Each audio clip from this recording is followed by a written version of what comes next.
Copyright web novel. Chapter 1, Vincent Glaze. Opening his eyes. Vincent recalled something that he will never forget. He's currently laid down on top of a roof. Upon opening his eyes, he saw a massive, wide, and gigantic tall walls. Vincent's eyes were bored as he gazed upon the wall. Sitting up on the roof of the house he is currently living at, feeling comfortable in the process as he stretches his arms. He's not from this world. When he found out that he was in another world, he was first outstunned in disbelief by what he saw. Because he thought that this world he lives in, based on the buildings, dressings, and hierarchy. This world is in the medieval era or some sort of low civilization world, and it's impossible to build such a massive, wide, and gigantic tall wall that stretched so far as the eye could see. But, as passed by, he thought of something like in his previous world, that there's some mystery, abandoned building with a ghost, legendary artifacts, or anything that can never be solved by science. And like this wall in front of him. It's one of the mysteries this world has, that they will never find out or solve the mystery behind it. But the more he knew, the more confused he was, as this world never dwelled deep into that topic. Humans are curious animals. The more mystery behind it, the more they will want to know it. Vincent. You're there again. Get down here now. It's time to eat breakfast. The door of the house he's currently staying at opened. As a brown-haired girl exited the house and yelled at him. Okay. I will now go, Marie. Vincent said that and yawned, stretching his limbs as he jumped down to the protruding piece of wood on the side, successfully landing his feet.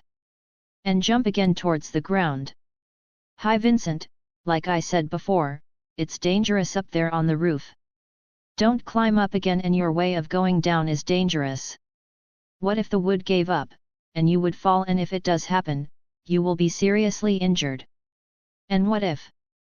Marie, the brown-haired girl that exited the house. Scold and nag Vincent, telling him the possibility and many what-if scenarios that could happen. Okay. Okay. I promise I will not do it again, Sister Marie. I'm hungry, let's go and eat. Vincent said that, half-heartedly.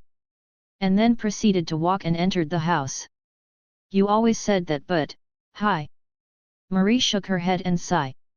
She then followed Vincent and entered the house. Entering the house, Vincent then saw an old, but clean-looking house. He then looked towards the dining table and saw 6 children seated and ready to eat. Vincent then proceeded to walk towards them. The 6 children that seated on the dining table noticed him as they exclaimed and walked towards him excitedly. Look! Look! It's Brother Vincent! Ah! It is! Nay! Nay! Brother Vincent! Tell us more stories! The 6 children bug Vincent and hurry him to tell them a story. I will! I will! But first, you kids need to eat your food, and finish it without any leftovers, got it? Vincent said that as the 6 children agreed readily. Yes. Yes. We will do that. Brother Vincent. No food will be left in my bowl. All 6 children made a promise, as he nodded and said, okay, look, here's the food. Pointing his hand towards Marie, who was preparing the food. Children, here comes the food. Marie, one by one, filled all the plates of the 6 children with some food, including Vincent as he was only 9 years old, practically a kid. They pray before they eat. Marie and the 6 children prayed, as Vincent just looked at them, not doing what they did. In the name of the royal family, the king, and the 3 walls. Thank you for keeping us safe and protected from the Titans and Sister Marie and the 6 children prayed sincerely before eating. And thank the walls for protecting them from the Titans. Hearing Titans from their prayers, and even thanking the walls from protecting them. Vincent heard from the town people that Titans are devil or demons that eat humans for food, but Vincent has never seen one before, due to the Titans roaming outside the wall. It is said that roaming and going outside the walls are forbidden, but there's one exception to that. And it is being a soldier and joining the Survey Corps. It's time to eat. Marie said that as she ended the prayer. As they began to eat the food. The 6 children, like any other kid, eat their food without restraints, making the dining table dirty. Hoy! The 6 of you! Don't eat too fast. Eat your food slowly. Vincent scolded the 6 children as he saw them spilling the food on the dining table. The 6 children then started to calm down and ate their food slowly, fearing that Vincent might not tell them stories if they would not obey him. Marie looks at this scene exasperated and said, "Vincent, you're only 9 years old, and yet they follow you. I'm 19, 10 years older than you, but they didn't listen to me at all. Haha. Maybe I'm too handsome, and they can't resist, but follow what I'd said." Vincent said that with a laugh, as all the 6 children burst out laughing and said to Sister Marie, "Sister Marie! Brother Vincent is right. Haha. Sister Marie!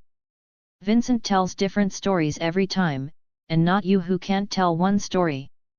Vincent then shook his head and said, "Hey! The 6 of you! Don't bully Sister Marie like that." The 6 children then calmed down and continue eating. Vincent then looked towards Marie and said, "Sister Marie! Is Grandpa Neil's health okay? Grandpa Neil's health is getting worse day by day. I will go towards the doctor of the town named Dr. Jaeger. They said that he's skilled and once saved the town from a plague, and saved many people from death. Hopefully, he can cure Grandpa Neil's sickness." Grandpa Neil.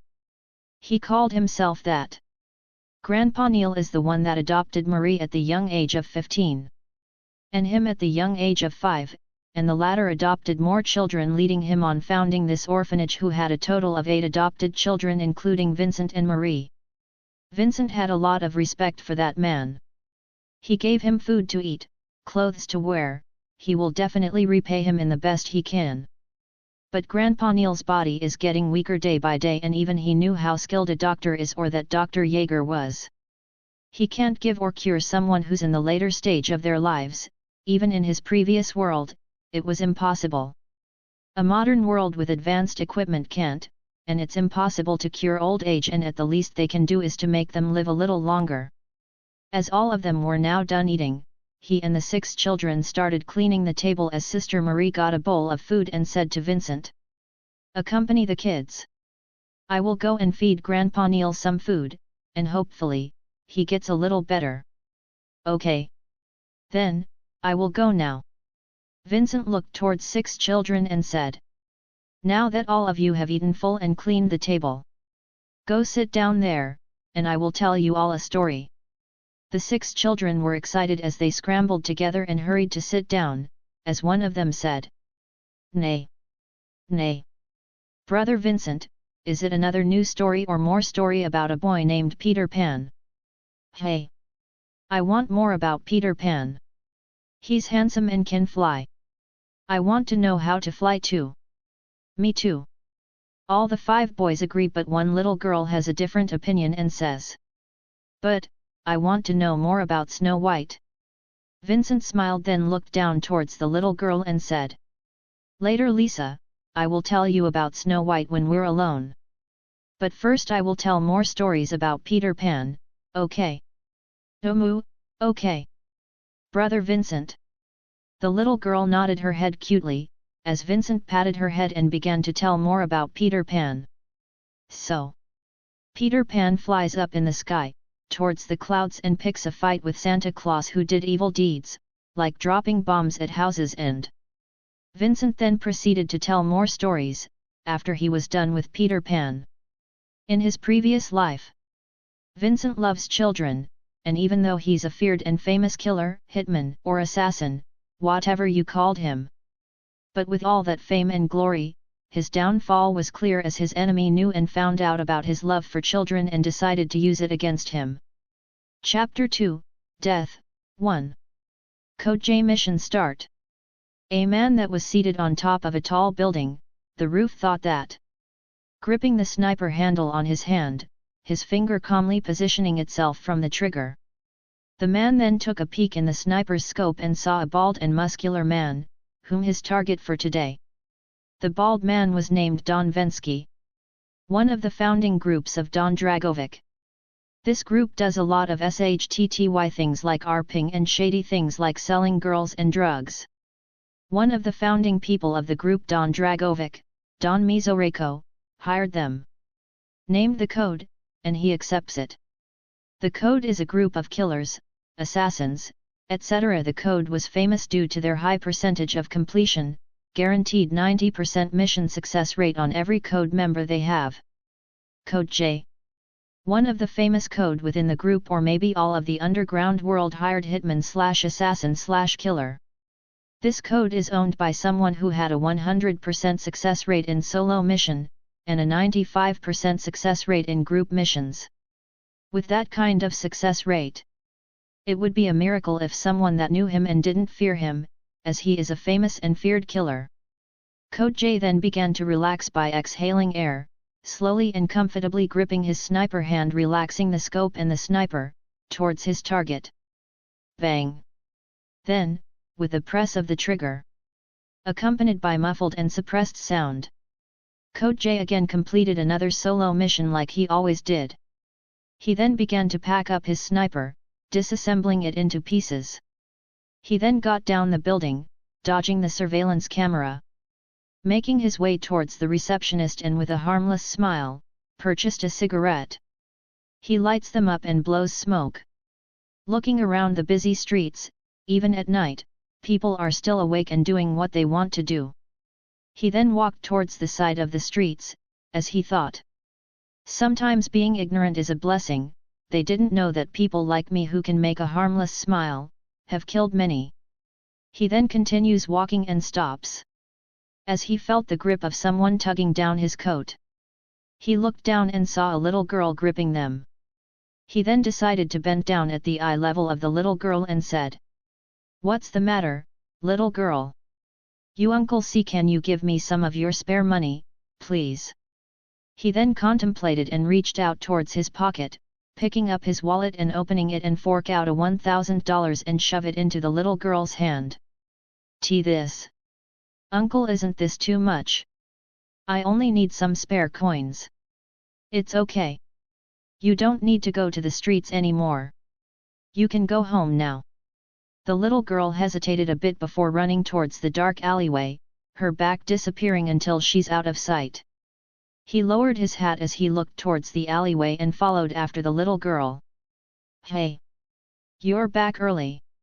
A black guy, his arm filled with tattoos, said that towards the little girl. "It's the same girl that goes begging on the street. Go out and beg more people." This master, someone gave me money, here it's. The little girl then forked up a $1,000 bill in her pocket and gave it to the black guy, as she said that. "Hey!" The black-skinned guy then came closer towards the girl and saw the dollar bill on the little girl's hand. At first, he didn't believe it. He then forcefully grabbed the dollar bills and said towards his friends, who were busy playing cards. "Hey, guys! Look at this! My slave got $1,000 from begging." Two people walked towards the black guy and said, $1,000? No one will give that amount of money these days. One of them said in doubt. Unless, the little girl sells her body, and gets paid with $1,000. The other guy said that as his eyes roamed around the little girl's body. "Ah! It's possible!" The black guy exclaimed in surprise and looked down towards the little girl and said. "Finally, you're getting smarter, hey? Now you have the guts to sell your body." "No. No. I didn't do it." The little girl denied the accusation of the black guy and said. "Someone gave it to me. I swear." "Humph. Either way. You got it, go now." "Thank you, master." The little girl bowed down and thanked the black guy and then began to walk back, but then. "Wait. If you sell your body and get paid $1,000, maybe he loves your service." "Hey! Blackie! Give me your slave." I'd never tasted a little girl before. The guy that accused the little girl that she sells her body said that to the black guy. He then looked at the little girl's body with lecherous eyes. The guy who named Blackie contemplated and said, "Okay. But, you have to give me that blonde hair girl you have." "No. No. Master, please don't. I beg you." Slap. "Don't talk. Slave." The black guy slapped the little girl's face and said, "Hey hey. Don't hurt her too badly. Deal. I will give you the blonde hair girl." Then, as they were busy talking, a man in black clothing walked towards them. And with a sudden movement, a gunshot was fired and hit the lecherous guy in the head. Bang! The two other guys hurriedly picked the gun on their waists, planning to fight back, but it's too late. Bang bang! 2 consecutive gunshots were fired, killing the other 2. The little girl then got up and looked towards the direction where the gun was fired, and that killed the 3, and said, "Uncle." The little girl then saw a familiar figure. It was the uncle she begged to give her money. The man then followed the little girl, the one that begs him for spare money. The man knew what action he did, on giving someone a $1,000, little girl or not, anyone who's begging in the street is into a gang or something, and the money they have like the $1,000 he gave will be in someone's possession, the leader to be exact. He knew that following the little girl will he know who the leader was, and maybe if they a little bit or have a goodness left in their heart, he will only beat him or them up, and if decided to be greedy, death is the only path for them. Stopping on his track. The man looks ahead of him, silently watching, hiding in the shadows, watching the interaction between them. Seeing how they treated the little girl, the man decided to take action and kill the 3. "Uncle." Hearing the little girl called out to him, the man smiled and said, "Yo, fancy meeting you here." Chapter 3, Death, 2. "Uncle. Uncle. Look, it's Uncle Vincent." "Yeah hey. Uncle Vincent is here." In front of an orphanage building.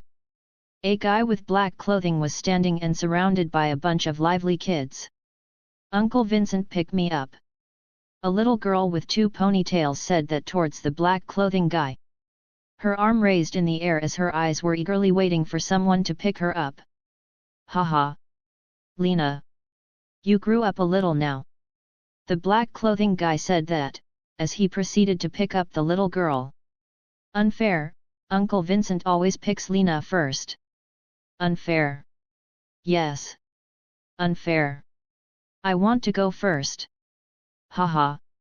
I'm Uncle Vincent's favorite." Lena, the little girl, said that proudly. As she hopped on the shoulder of the black clothing guy, named Uncle Vincent. "Haha. You're all my favorite, don't worry about it." The black clothing guy said that with a laugh and then proceeded to walk towards the orphanage, and began playing with the kids. Vincent loves kids and adopts kids that have no parents or kids, and live in the street. Vincent founded this orphanage using all the money he made from his job. Because of that, the kids here loved him as well as people knew of him outside the underground world. The kids and Vincent did all sorts of things, from storytelling, building Lego, to playing hide-and-seek with the kids. Vincent always enjoyed his stay here. 1 or 2 days is the longest stay he had here in the orphanage. And admittedly, Vincent loves the feeling of having this sort of life.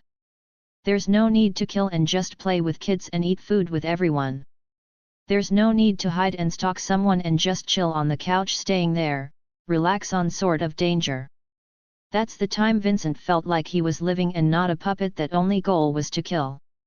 There's no need for guns and daggers, no need for blood and life to take. You only need one. A family, that is. At dawn. The black clothing guy, Vincent, exited the orphanage. At his toes were the kids who didn't want and reluctant him for him to go. "Nay. Nay. Uncle. Don't leave PLS. Don't leave PLS. PLS. Uncle." All the kids didn't want for him to go. "Haha. I must go now, or else I will be late for my jobs. How about, in my return, I will buy a lot of toys for you guys. Yeah, hey. Toys. Toys. Really? Uncle Vincent? Asked Lena, the cheerful little girl. Of course, I would never lie to all of you. The black clothing guy smiled and said that, towards Lena, the cheerful little girl. Come on everyone, go inside the orphanage. I will go after I send your Uncle Vincent off. Okay. Sister Christine. A blonde-haired girl said to the kids. Her name was Christine. The caretaker and the head of the orphanage. Vincent. Do you really have to go? Yep. Christine. The boss asks me to go and I can't refuse. This. Vincent said that, but the blonde-haired girl, Christine, was reluctant for him to go as well. Seeing this, Vincent sighed and said. This is my fate and my job. Then good luck on your mission. You have to be careful and take care of yourself, maybe. Christine said that and blushed as she stuttered at her words. Then bye. Bye. Vincent sighs as he waved his hand and walked, disappearing towards the busy road. Vincent walks towards a certain house and says. Code J. The door opened as Vincent entered the house. He then first observed the interior of the house, making sure that there's no trap or anything suspicious. Confirming that there's nothing dangerous, he continued walking towards one of the rooms. Opening the door, he saw a table that had items on top of it and proceeded to walk and pick the items. He picked a pistol, bullets, and a printed face of his target and flipped it as he saw the back filled with information. Hobby, location, etc. Anything there was written and described. After checking that his gear is not faulty and nothing seems amiss, he picks up the key and walks towards the garage of the house, and sees a black painted car. He hops on and drives first towards some small restaurant, waiting until night comes before he starts his mission. VRRRR. He drove and parked the car a little far away from his target house. He got out of his car but first observed the surrounding area, checking if there's some CCTV and if someone were looking and following him suspiciously. After he thought he was safe, he started walking towards his target house. Vincent blended perfectly on the night. He stops and observes the entrance of his target house. Then after a couple of minutes, a car stops in front of the house and a guy who matches the face of his target comes out of the car. The guy then entered his target house, making him positive that this guy is his target. The car didn't wait for the guy and drove off, disappearing from the distance. He then waited for the night to get deeper, waiting for the right time to attack. He looked at his watch and saw that it's 2 a.m., making the time ripe to attack. He then readies himself and approached the house quietly. He climbed up the wall and observed the surroundings before jumping down the house garden. He then circled the house, and observed its layout, planning on how he would infiltrate the house quietly. He finally then spotted a spot of the house that he could infiltrate. He quickly and quietly climbed up the window and easily broke it down. He then looks around the house, seeing some CCTV. He then goes inside the house, as he sneakily bypasses the CCTV. He then quietly walked towards his target room. Picking his gun, readying it. Click. His eyes were calm as he eyed the surrounding, observing if there's something that might make him fail. Chapter 4, Death, 3. After seeing that, there was no threat for him to be wary of. Vincent quietly walks closely towards the room. Observing the room, making sure that there's no sensor or anything that can alarm the owner of the house. After that, Vincent made his ear close to the door, capturing the silence inside the room, waiting for a moment to know if his target is still awake or not. Confirming that no movement was heard, Vincent then proceeds to unlock the door using his pick-locking skills. With a click sound, Vincent easily opens the door room and slowly opens it. He looks around the room, making sure that there's no danger around. He then found a bed and laid there where his target, sleeping peacefully.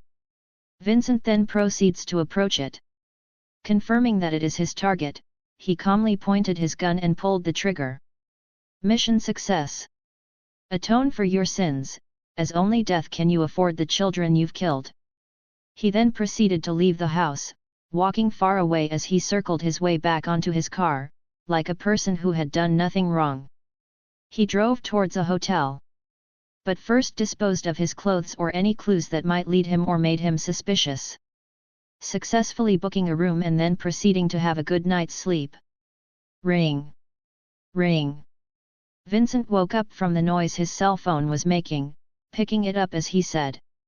Hello. Hi.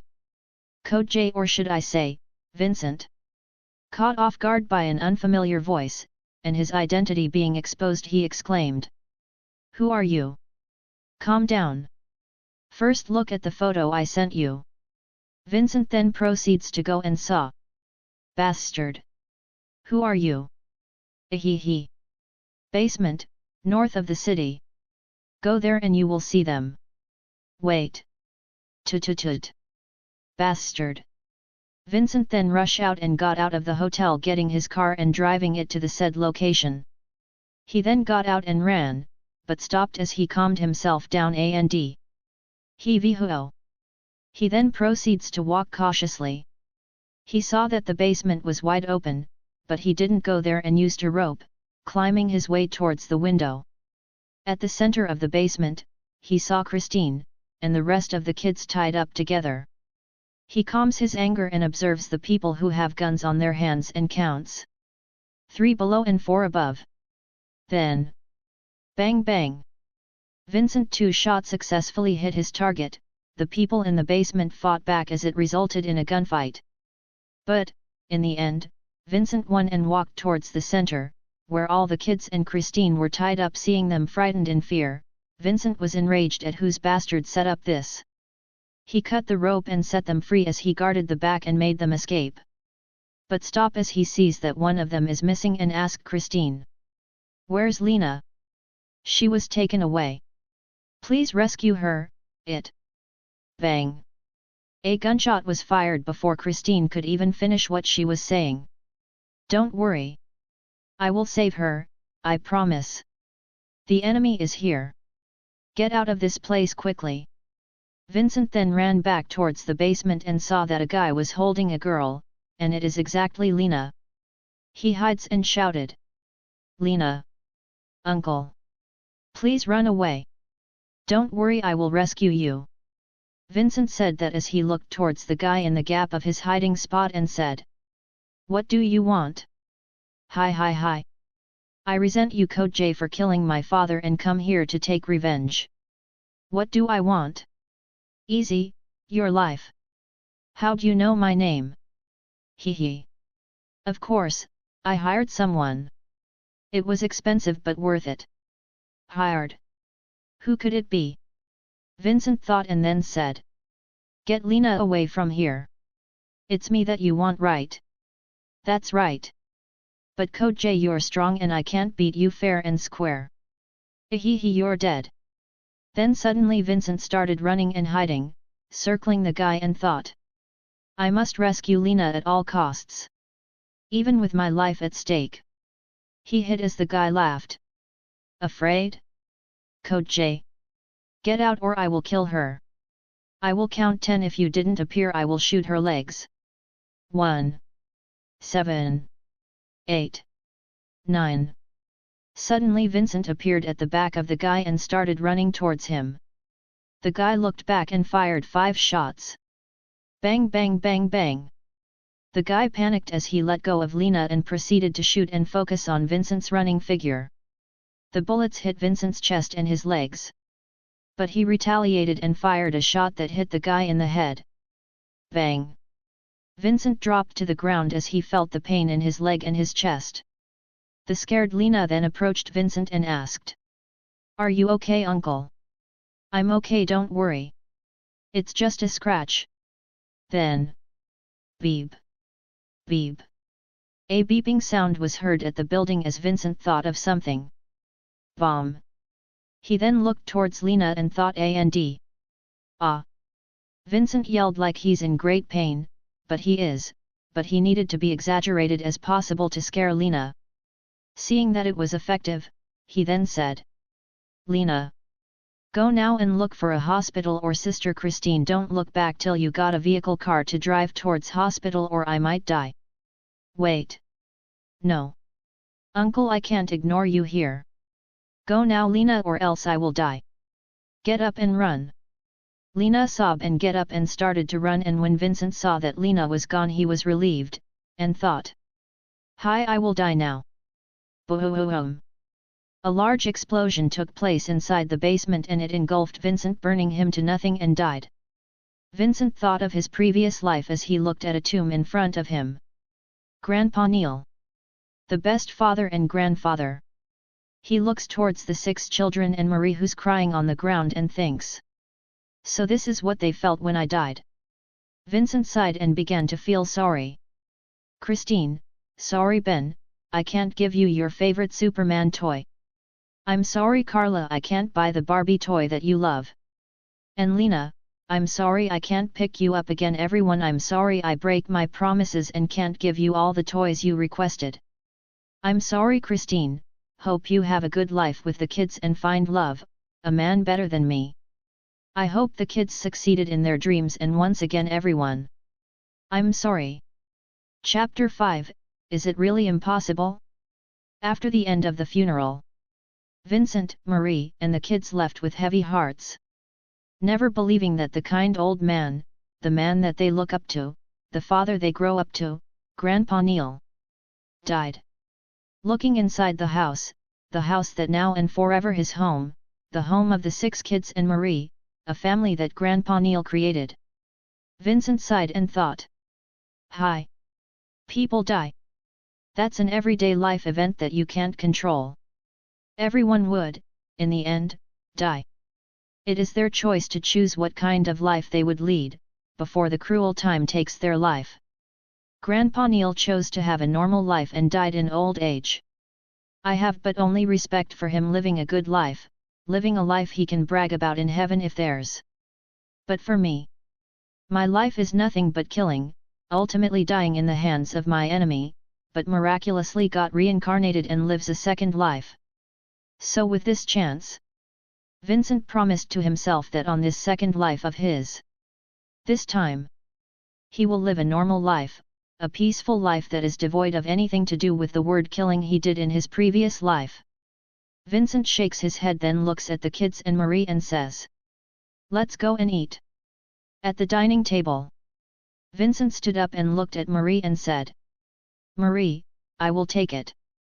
From now on you guys can rely on me. I'm a big boy now, and I guess that Grandpa Neil didn't want us to eat like this, being sad and down." "Vincent, thank you." Marie then handed the bowl that was filled with food. "Yeah. You can count on me." Marie then sat down and just looked at Vincent, who started handing plates and bread. Vincent sat down and looked around him. For the second time, he was feeling it again. Having a family is not that bad. 1 year has passed since the death of Grandpa Neil. The 6 children have now got over the loss of Grandpa Neil, and Marie too has a job. Opening his eyes and laying down on his usual spot, the roof, Vincent sat down and closed his eyes as the wind blew his face, making him relax. "Vincent! You're always there again. Come down now." "Okay." Vincent then jumps down, parkouring his way down, successfully landing on the ground. "Vincent! You're already 10, but you always do this kind of thing, what if?" Once again, Marie scolds Vincent and tells him the many what-if scenarios that could have possibly happened to Vincent as he goes down. Like a machine gun, what if after what if was thrown towards Vincent, who accepted all of this blow with his usual smile while saying, "Okay. Hi, the kids are still asleep. Go and buy some bread, while I cook the food, okay?" "Okay. I will go now. Bye." Vincent accepted the task and went towards the town market. Town market. Fishes, vegetables, where's the bread store located at? Vincent then proceeds to walk until he sees the bread store and enters it. Upon entering, Vincent saw a brown-haired guy buying bread, and knew who that guy was. You. Paul. Ah, Vincent, why are you now buying the bread instead of Marie? Well, she asks me to buy, while she was going to cook food. Vincent said that he approached the counter and picked some bread. Kid. Life is hard and girls always love to have the guy do their bidding. Paul said that as he nodded in understanding. Hey. What are you saying? I know. You're still a kid, so don't worry about this kind of stuff. Anyway, I'm off. I'm gonna go towards the wall and mend some cracks. Vincent shakes his head and waves his hand at Paul's departure and figures a look at his waist. Go towards the wall, hey. At first, Vincent was confused about how the people in this world could go up the walls, and he later knew that there's a gear attached to the waist of the guard making them fly and climb up the wall. And they called it omnidirectional mobility gear, or for short, ODM, gear. The humans in this world created this gear to fight titans as it allows great mobility when facing the titans in combat. It allows the user to fight in a 3D space as opposed to a 2D one. The equipment itself takes the form of a body harness that encompasses much of the body below the neck. It was incomparably complex to understand and need a lot of understanding before you can control and use it. Humans are really a bunch of intelligent creatures that can create and even use such complex equipment like ODM gear. Really, humans can do anything if they are in desperate situations. Vincent then shook his head and continued walking towards his home. Walking in and seeing the lively house, the kids are happy and smiling, Vincent felt like he was blessed in this life. He then brought out the bread he bought and distributed it one by one. Seeing the kids smile is enough for Vincent to continue living. They eat happily as they talk to each other. Vincent. I'm off to work. Guard the house and have the kids not wander around too far. Okay. Ma'am, Marie. Hi. Just do it, okay? Yes. Yes. Vincent and the kids waved goodbye towards the departing figure of Marie. He then looked towards the kids and said, Sister Marie is working hard to support us. So you guys grew up big and helped Sister Marie, okay? Of course. Brother Vincent, we will help. You guys agreed to give me relief, anyway let's go towards the dining table and I will tell another story. Yeah, hey. Another story. Brothers Vincent. You're the best. Once upon a time. Vincent and the kids have a great time playing and doing some stupid things, and he felt like he got his younger mentality back, and the thoughts of killing is now gone. He hopes that he, Marie, and the 6 kids will have a happy and long life. Vincent was really happy. But, it felt like the world. The god hates him, wanting him to dig deeper. Deeper into the world of killing. But this time, it's not a human that he needed to kill, but it was a completely different thing. Both physically and mentally. Driven by despair and fueled by revenge. Chapter 6, A Failure. Ugh. Opening his eyes, and waking up on his bed. Vincent dreams of something he didn't want to remember. The day he almost lost his family, and the day he died. It was an unforgettable, unfortunate thing that happened in his previous life. Knock. Knock. As were Vincent spaced out recalling his dream. A knock sounded on the door accompanied by a worried voice of someone. Vincent. Vincent. Are you already awake? Yet. Vincent responded absent-mindedly, recalling all the things he dreams of as he looks at the window. The door of his room opened as Marie entered and approached him. Is everything okay? Marie's face was etched with worry as she looked at Vincent's sluggish and unnatural face. I'm okay. Maybe you just tired out playing with the kids all day. Yeah, maybe. Marie was getting as seconds pass by due to Vincent's absent-minded answers and said. I will tell the kids to not bother you too much. Wait, Vincent stops Marie as he grabs her hand, and says with his usual smile. I'm fine now, I'm just thinking of something. Marie was relieved, as she saw the usual smile of Vincent that she always saw, but got curious about what he was thinking. What are you thinking about? Vincent made a contemplating face to Marie as he got up the bed and said, "I'm thinking of another story to tell. You worrying me for something like that? Hi, anyway, let's go down and eat." "Okay, ma'am." Marie was further relieved as she heard the usual answer Vincent always gave her.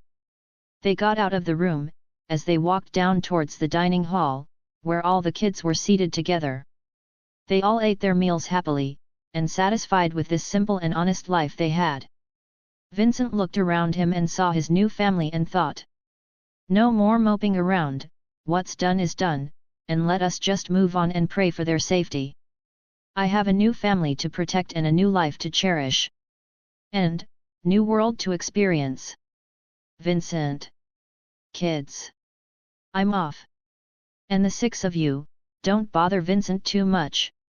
He's a little off and tired this morning, because he didn't have a good story to tell you guys." "Hi, why did you tell them, Marie?" "Ha ha ha. Will do, Sister Marie." "Yep. Yep." All 6 kids agreed as they played among themselves, and only told if something they can't do or reach. This made Vincent sigh in exasperation. "Hey! I'm okay, don't ignore me." Vincent said that towards the playing kids. It was almost lunchtime as Marie appeared, and that surprised Vincent and the kids. "Marie! Did you get fired? You idiot! That will not happen. The boss let all his workers have a day off. With this, you guys will not complain about Vincent crappy cooking. Yeah, hey! Yippee! Oi! My cooking is not that bad." Vincent said that as they all burst out laughing, happy with this small conversation that nothing or had to laugh at, and also laughing because they can all be together. "Well, anyway, I'm off to cook, and Vincent, you buy some bread." "Okay, ma'am. Then I'm off. Be careful." "Okay. I'll be careful." To the town market. Going to the usual town market, Vincent stops and looks towards a corner, seeing a guy with a robe preaching some stuff. He then walked closer as wanted to hear what the guy was talking about. Listen closely. The walls were created with God's wisdom. The walls are the work of God. Not one soul shall dare desecrate the walls. The robed guy was passionately saying this, waving his hand devotedly about the God that created the walls. He didn't even bother to remember what that guy had said, and just bypassed him and went towards the usual bread store, purchasing 8 soft bread. He didn't like the taste of the bread, but living in this world for 10 years, Vincent adapted to the lifestyle. Walking towards his house, Vincent heard the ringing sound of the bell. He was curious about what's this commotion all about and walked towards the people who were watching something. He then saw wings with one black and one white crossed to each other. The one that leads the parade is a blonde-haired guy looking down in guilt.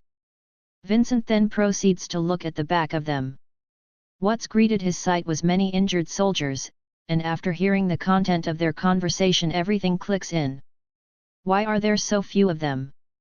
A bunch of them were eaten. This is what you get for going outside the walls. These groups of people called themselves the Survey Corps. The one that goes outside and slays titans? Moses! Moses! A middle-aged lady called loudly towards the Survey Corps, looking around and searching for someone. They stop as the middle-aged lady approaches them. "My son! Moses! I can't find him." The middle-aged lady then proceeds to grab the coat of one of the guys in front and ask, "Where is my son?" The 2 guys spoke to each other, but the content of it shocked the middle-aged lady that made her step back, staring at the guy in front of her, incredulously. Then they give the middle-aged woman a wrapped piece of clothes that has some blood on it. Then, the middle-aged woman unwraps it. Upon opening, the content of it gives the lady a shock as she starts crying, dropping to the ground. Everyone was shocked by the fact that only the arm was left. The middle-aged woman tightly hugs the arm as she cries and asks the guy in front of him, "But, my son is useful, right? He might not be a hero, but at least he died helping mankind fight, right? and yelled the last part of it towards the guy in front of him. Silence. Then the guy immediately said, "Of course. But stop and then continue." "No. During this mission, we..." "No, even after all of our missions." The guy clenched his fist and said loudly, "We still haven't made any progress. I'm a failure. I just gotten soldiers killed left and right. And we haven't learned anything useful about the Titans." He yelled the last part of it, with tears streaking down on his face. Chapter 7, The Fall of Wall Maria, 1. Vincent looked at this scene with a neutral expression. He saw many things like this, death. And this kind of thing is natural to him, but admitting that you haven't made progress despite many deaths and sacrifices had been made, even for Vincent, it was heavy and hard to swallow. It even burdens your back and consciousness as you think of it, less said that in front of many people. The guy left with tears streaking down his face, as well as the rest Survey Corps. With this occurrence, people tend to view this negatively, and it is as said, people judge these on their way. Vincent glanced at the departing back of the Survey Corps. He even could see the lonely and sad back of them. Shaking his head as he resumed walking to his home. People tend to first judge everything on the surface, demeanor, or even the posture of a person. A person that you see every day can be a killer or just a neat/otaku. A person with a handsome face can be perverted or have evil thoughts running through his mind every day or just a nice guy. That's the truth and nothing but the truth. And the quote, "Don't judge a book by its cover," that is sh*t. Ultimately, in the end, surface is as important as the ground. And that's the hard facts. That's why people tend to protect themselves by creating a different persona, shielding themselves by having a strong font, etc. Different methods have different endings and effects, but it all came down to being scared. Everything had different opinions and conflicting views on this matter. But no one can change the facts that everyone can change, bad or good. Entering the house, and seeing the kids enjoying themselves as Marie cooks food. Vincent throws all the negative thoughts he had in his mind and just focuses on what's in front of him. "I'm home. Brother Vincent is back." Really? Yeah, hey. Bread." Seeing the 6 kids running around happily reminded him of when he just started adopting kids in his previous life. Such a cramped house, but the memories in there are unmatchable as they grow. He founded an orphanage and ironically in this life he got adopted. Such a twist of fate is really mysterious. They got into the dining table and set up the food. Vincent helped Marie setting up, and he then proceeded to scoop soups and distribute them towards the 6 children and Marie too. They eat, and of course before they eat, Marie and the kids pray to the gods, walls, king, etc. They laughed, they had great fun teasing each other, and after the food, it was time to clean the plates. The 6 children helped him from cleaning the plates, and luckily, no plates have been harmed. Vincent then proceeded to tell a story, and Marie, being here, started to listen too. It was a story about a young boy living with his family of 9 with his grandpa, 5 little brothers, 1 little and 1 big sister. They lived happily ever after. The end. After finishing telling the story, Vincent looked towards the already sleepy kids. Marie then looked towards Vincent and said, "It was us, right?" "What? Your story? It was about us and Grandpa Neil, right?" "Yeah. Thank you for being here with us, Vincent." "No. No. If it is not for you, Marie, we will be starved to death by now." "I'm working because of all of you. I'm to have a peaceful life with the kids and with you also." "Yeah. Sister Marie. Wait. It's like you're going too far away places, such a cliché thing you have to say. Anyway, you go and accompany the kids in their sleep." "Hee. I'm just happy. I have nothing to do, so I'm gonna just take a walk around, and maybe I might find a job." "Be safe then." Marie then took the kids to their rooms and accompanied them to sleep. Vincent has nothing better to do, so he walks around the town. Strolling around the town, Vincent spotted Paul talking to someone. You? Paul. Vincent, why are you here? Have nothing better to do, I'm just strolling the town. Kids at your age should play and read books. You're right, then where's the closest library? There. Paul pointed as Vincent thanked him.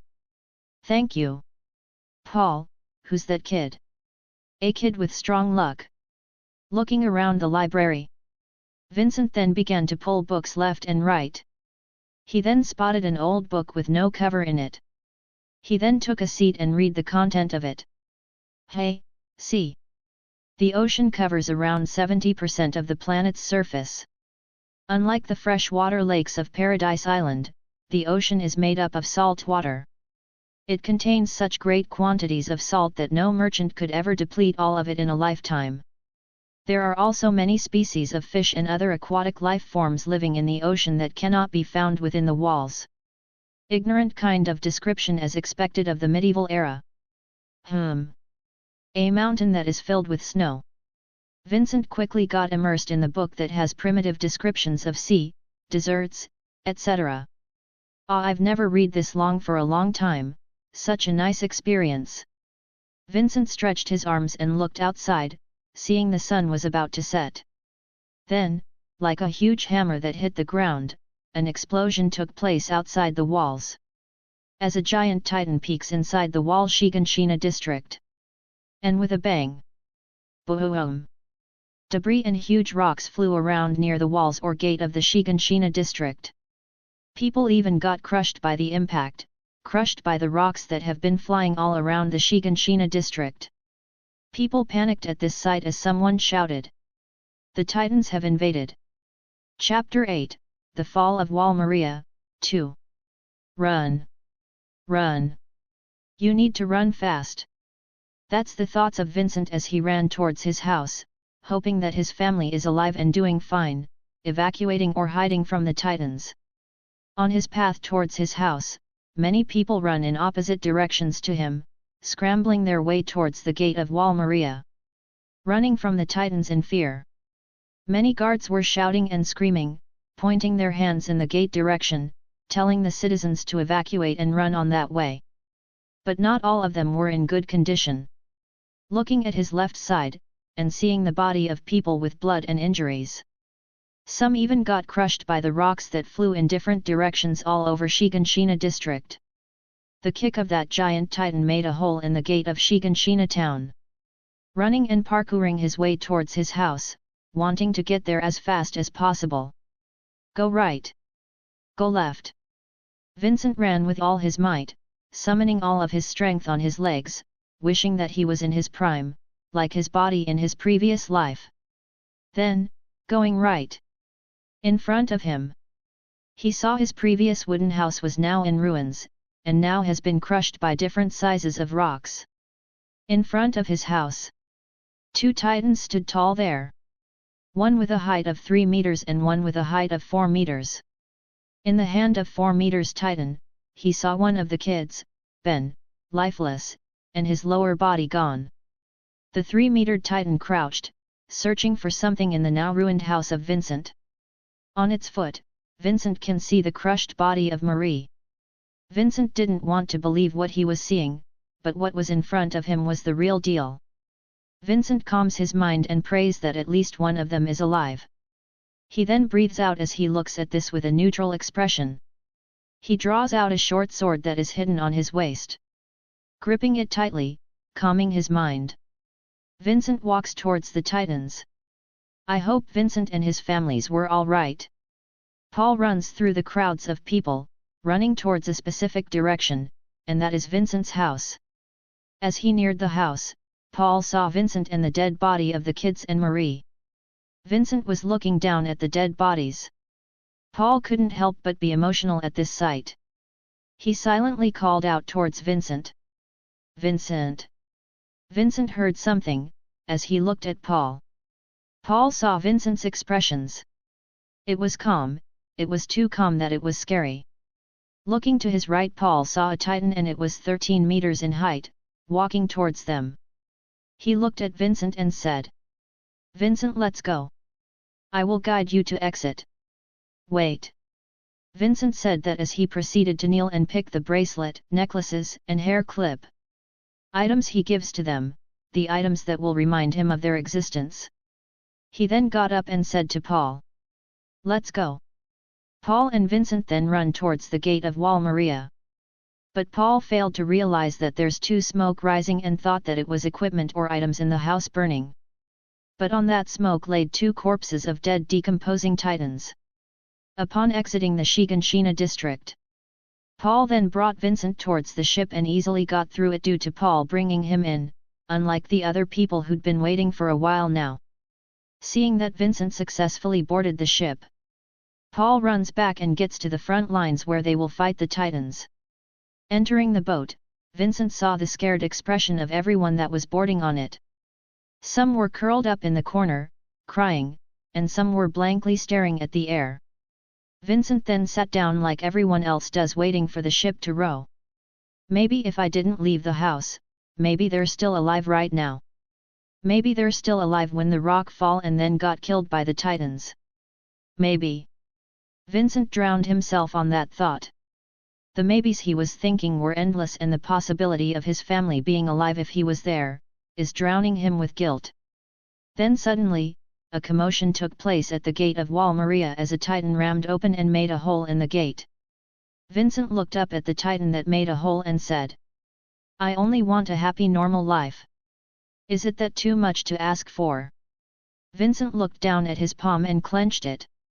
Within a few hours after Wall Maria had fallen in the southern district of Shiganshina, the central government decided to withdraw all human activity inside the wall rows. The estimated casualties are about 10,000 people. Eaten or crushed by the titans and rocks that flew by as the giant titan, named Colossal Titan, kicked open the wall of Shiganshina. Upon entering the Trost district, Vincent saw many refugees, scared, and were hopeless about their future. Vincent then followed the crowd as he was exhausted to think. Then the soldiers started giving food. It was a bowl of soup and bread. Vincent eats it as he looks at the sky. It is no different and the same sky on earth. He then looked towards the people in a group, or people alone hiding in their little space. All of them were low in spirit, and some even had no strength to eat their food. Some even have difficulty eating their food as they puke it after eating it. Maybe they recall or can't erase the sight of how the titans eat people. Closing his eyes, leaning on the walls, Vincent fell asleep. The future may be bleak, but it will not stop him from fulfilling his new goal. A few days later, the refugees were all sent to cultivate lands and to secure food. But that couldn't prevent the food shortages. In the following years of 846, the central government launched a campaign to retake the Wall Maria using the refugees. There were a total of 250,000 refugees. Almost a fifth of the total population. However, only about 100 of them survived. And with their sacrifices, the food shortage has improved, albeit a little, and it's for those people who are still alive. 497. 498. 499. 500. Vincent stopped and got up in his pushing position. He was now 11 years old. Black-haired, serious face, tall at his age and with his perfectly trained body, Vincent had grown up. Vincent then walked towards a crate and opened it. There laid a freshly cooked meat, and in this kind of time, meat is a luxury to anybody. Vincent got this from the town leader as he sneaked into their house, and robbed their food. Vincent then began to devour the food. He didn't regret the thought of robbing people of their food, as he will do anything he can do just to fulfill his goal. And one of the steps is by training and becoming stronger. Vincent at this time was no saint. Vincent was, or from the start was not a good person. Vincent this time is now the feared killer of his previous life. The legendary Code J, doing everything he can to finish his mission / task / or goal. Selfish as he may seem in everyone's eyes, Vincent didn't care about all of them. because in his eyes there was only one goal on his mind. It was clear and imprinted since that day happened. And that is killing titans, many as he can, or even killing all of them, avenging his family. Just 1 year, and I will join the military training. Vincent said that as he got up and walked towards the busy streets of Trost districts. He first needed to get stronger physically, and by doing that he needed a lot of meat, to build his muscles properly. And then, after a year, he will join the military.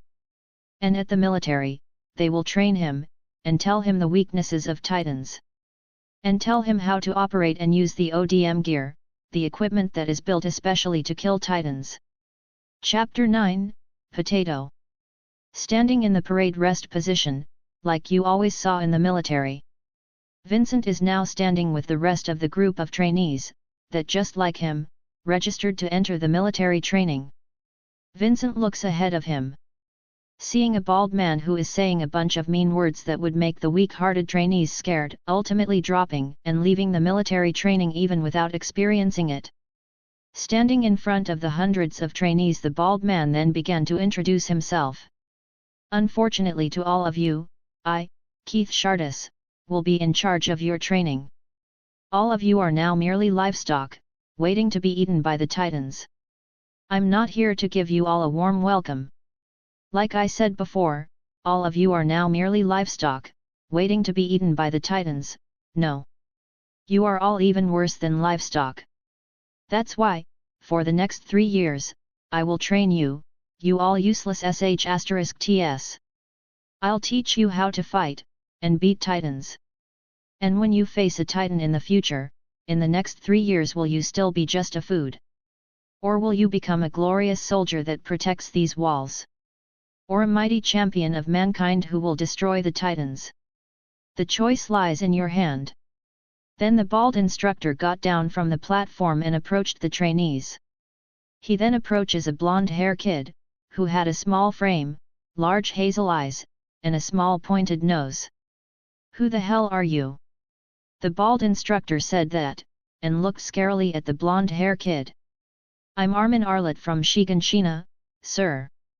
The blonde-haired kid, named Armin Arlet, answered the bald instructor and swung his right hand into his left chest where the heart was located. This is like a salutation of this world. This posture is the basic and the first thing the military trains them to do. That's so? A name fit for a retard. Your parents named you that. While still in the salutation position, Armin Arlet answered the bald instructor loudly. It was my grandfather, sir. The bald instructor then walks closely and leans towards the blonde kid, Armin Arlet, and asks. Arlet, why are you here? To contribute to humanity's victory, sir. How very admirable. You should make first-rate titan feed. The bald instructor raised his hand to the kid's head, and forcefully turned it to the other side, while saying. Third squad. About face. Then the bald instructor started to walk to another trainee target he saw, and asked the same question as he did towards the blonde kid, Armin. And who the hell are you? I'm Thomas Wagner from Trost, sir. Thomas saluted as he loudly said that, but the bald instructor was unsatisfied as he said to Thomas. I can't hear you. I'm Thomas Wagner. I told you to speak up. Go practice sounding off properly in the barracks. Next. Who are you? Vincent was bored and just observed the faces of everyone in here. Some were scared **+, wanting to quit the military training, but that was what the bald instructor wanted to happen. Scaring the weak-willed people so that in the end they will not be eaten and killed easily by the titans. Mina Carolina, from Trost, sir. Wrong. You were born in pigsty, inferior even to swine. Yes. I'm inferior to a swine, sir. Mina Carolina answered as she closed her eyes and her face couldn't help but be covered in sweat. Wrong. I tell you what you are and what you aren't. Yes. Vincent saw that the bald instructor uses some words like swine etc.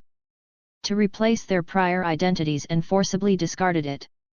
This method is usually used in the army, leaving only blank slates from which true soldiers can be produced. It also unusually used in cult, using psychological pressure to make someone give in and be open to themselves, and lastly it was used to create slaves. Vincent also saw that the bald instructor passed by some people like him. Like him, who had already faced titans 2 years ago. Lose their loved ones and yet have the guts to be a soldier and are determined to be one. Who the hell are you?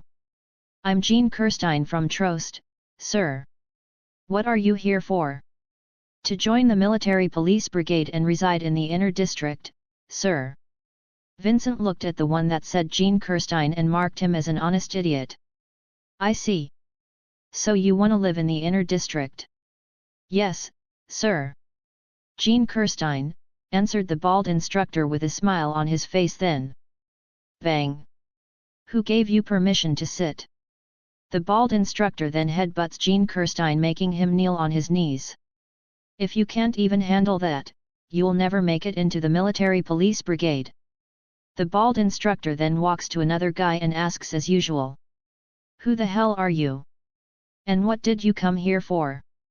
I'm Marco Bott from Ginny, in Walrose's southern district, sir. I came to join the military police brigade and pledge myself to the king. Vincent then looked towards the guy who wanted himself to pledge to the idiot, an incompetent king, marking him with a usual citizen who was brain dead to pledge to the king. A noble objective, but remember the king doesn't want you. The bald instructor said that and walked towards another target. Who the hell are you? I'm Connie Springer from Ragako, in Walrose's southern district, sir. Maybe due to his nervousness, Connie Springer saluted with his left hand on his chest.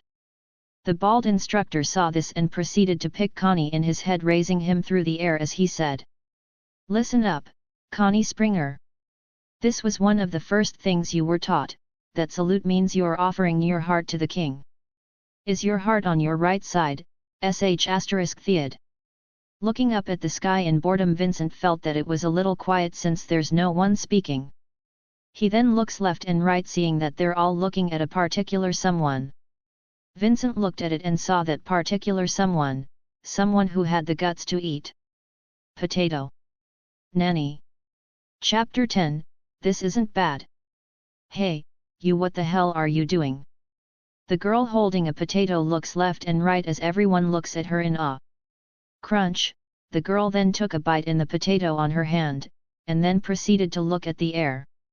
Then the bald instructor appeared at her side as he yelled towards the girl in fury. You! I'm talking to you!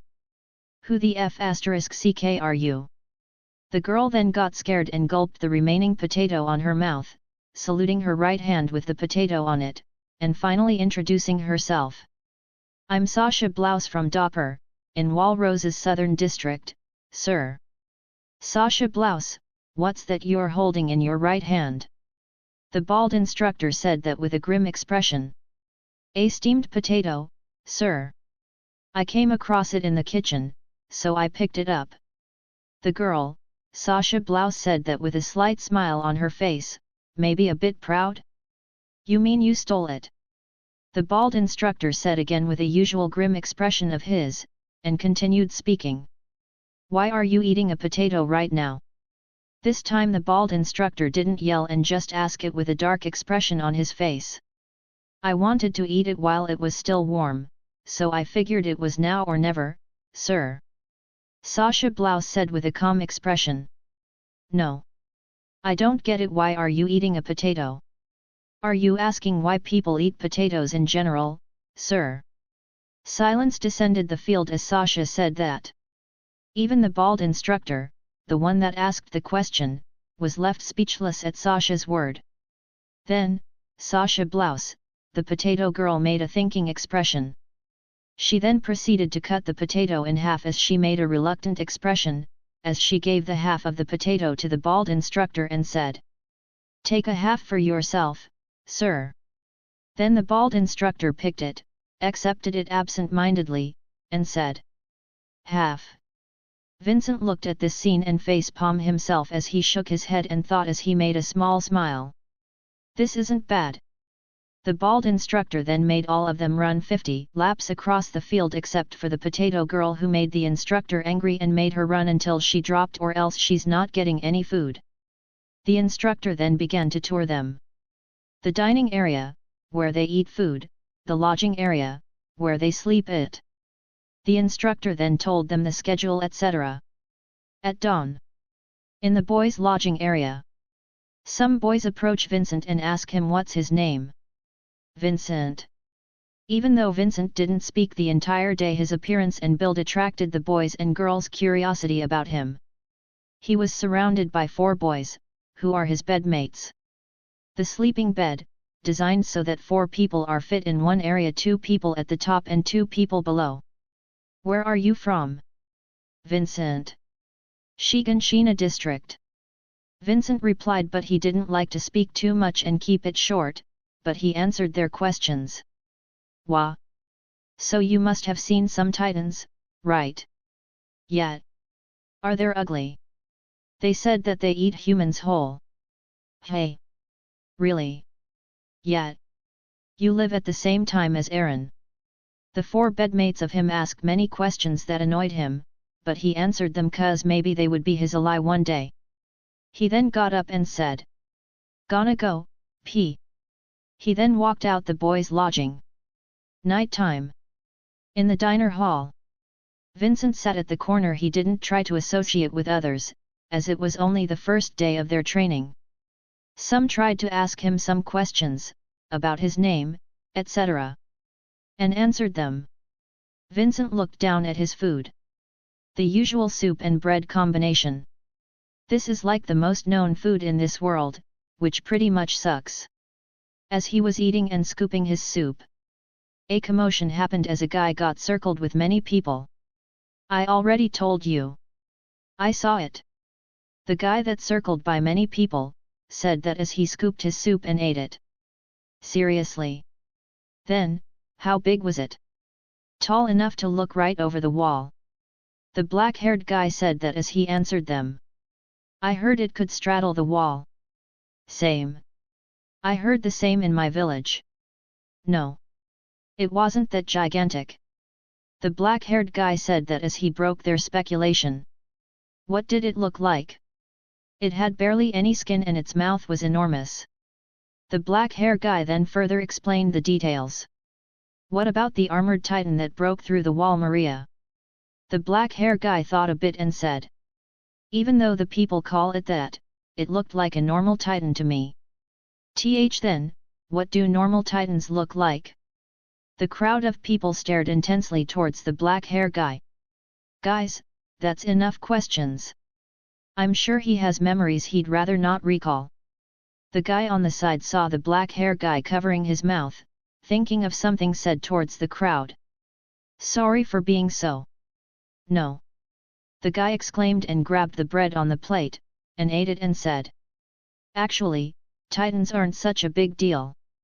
Once we master operating the 3-dimensional maneuver gear, they'll be no match for us. We finally have the chance to become soldiers. I just swallowed wrong earlier. I'll join the Recon Corps and purge the world of the titans. Oh. At first, I thought it would be another idiot, and my thoughts were right, but this time the idiot had guts. Vincent thought as he looked towards the black-haired guy who's spewing things like, he will kill all the titans, etc. Kiddo. You got guts. Did you just say you want to join the Recon Corps? A guy with brown hair said that to the black-haired guy. Vincent looked at the guy that said that and saw the one he marked previously, the honest idiot. If my memory serves me right, the honest idiot is named Gene Kirstein. Damn straight. And you? You're planning to join the military police brigade to take it easy, right? I'm just an honest fellow. I think that's preferable to acting tough when you're actually scared. **+. The black-haired guy was ticked off and stood up as he said. You got something to say? Hey! Stop it! Oh? I wasn't really. The honest idiot, Gene, stood up too as the two confronted each other. The two were close to fighting when the bell rang, so they stopped. In the end, they make up with each other as the black-hair guy left.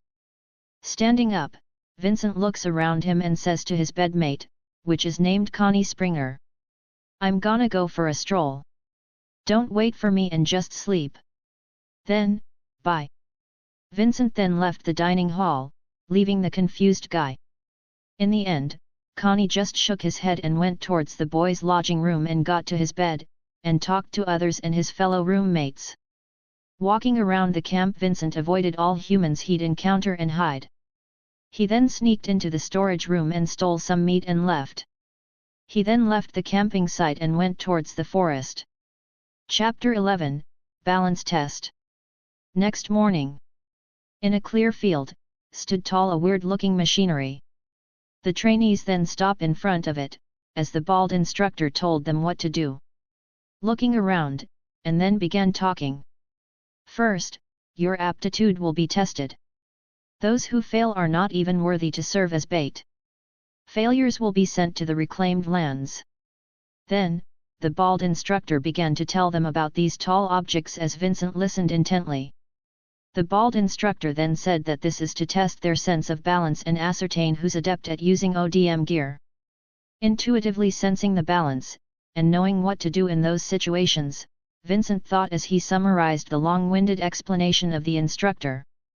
Standing at the back of one of the weird-looking objects, is it Vincent's time to turn the lever of the ODM balance test machine and start the pulling process. The trainee that was at the center of the testing machine started to rise in the air as the cable started pulling him up.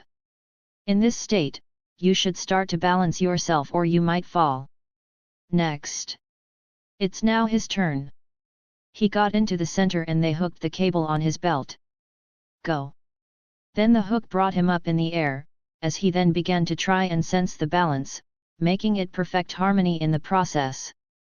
Vincent then did it without much trouble and thought. It was easy.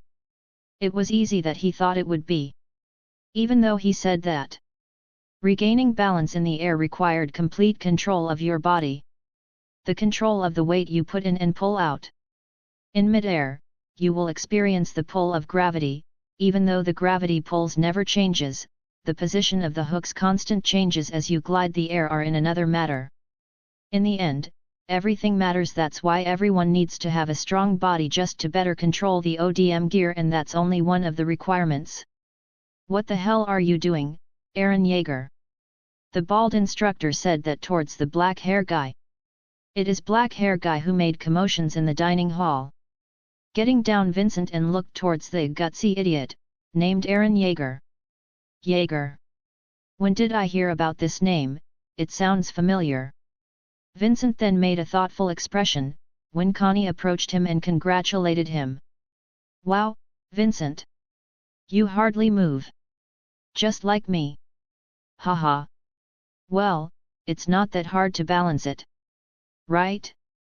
But, Connie dragged his voice and pointed towards Aaron Yeager, that guy failed miserably like the others, even though he's all talked about killing all the titans.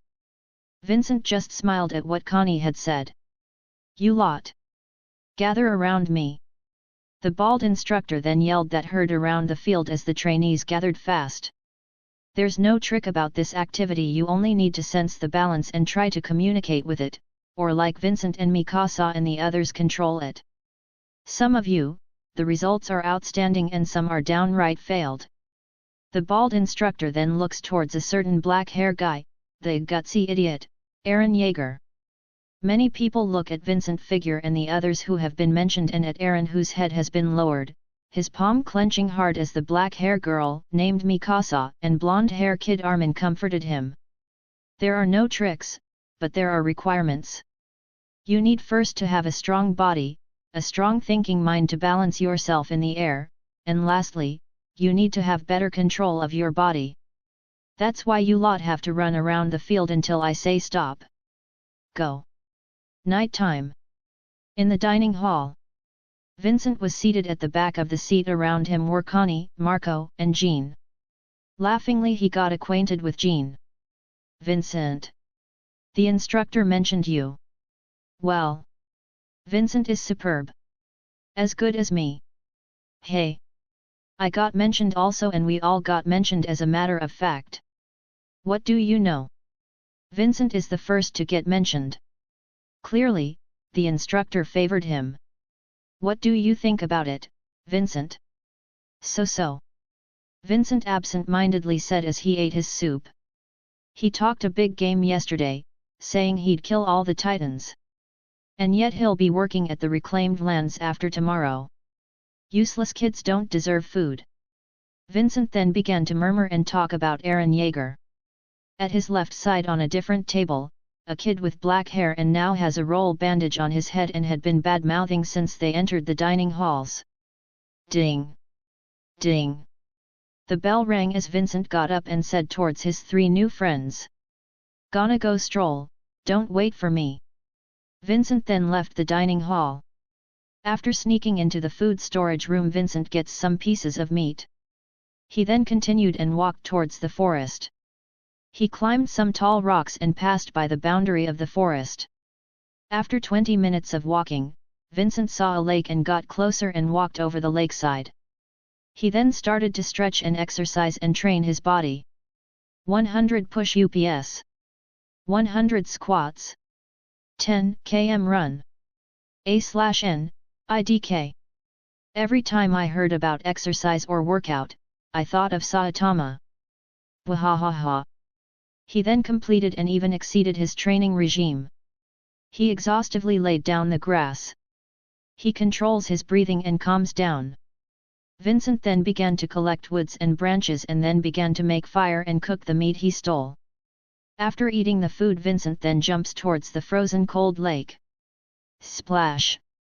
Submerging his entire body, Vincent got chilled down to his spine by the water of the lake as he felt the sensation of splashing a bucket of ice on his entire body.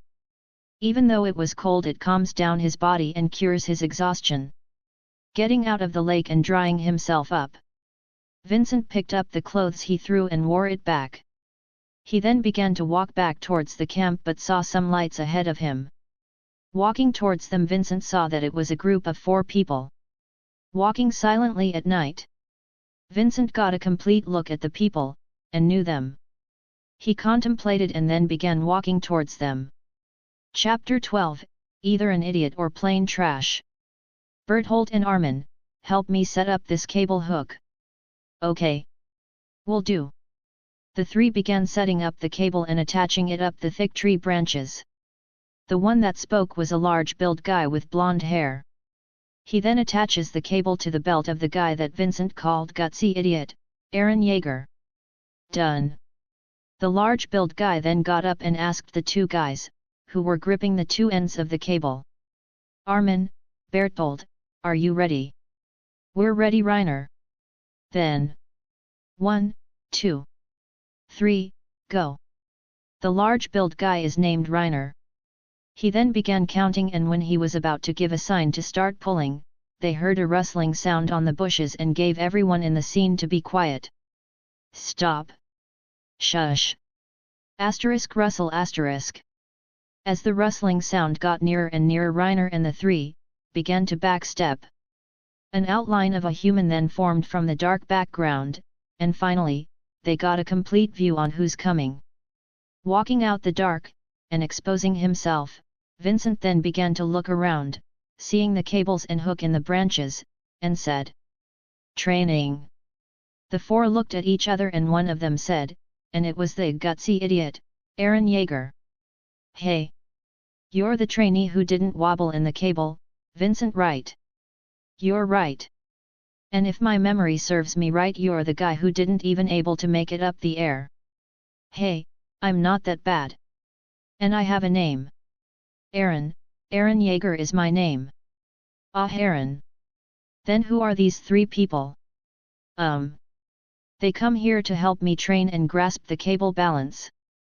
Vincent then began to look at the tree whose cable had been attached to a branch, confirming what Eren had said was true. Eren then continued speaking. "Vincent, since you're already here and you're one of the best in this area, care to help me? Please." Vincent made a contemplated face and answered. Okay, sure. Why not?" Eren began to celebrate, as he now has the help of Vincent. This will be late, but my name is Vincent Glaze. Nice to meet you, Aaron, Armin, Berthold, and Reiner. Same here, nice to meet you. Vincent began to shake hands with everyone, as he gave off a friendly smile. Vincent then began to talk to the four of them. Since there's no harm making friends with someone talented, of course except for Aaron who's clearly bad at this. Vincent then began to help as they fix Aaron's problem.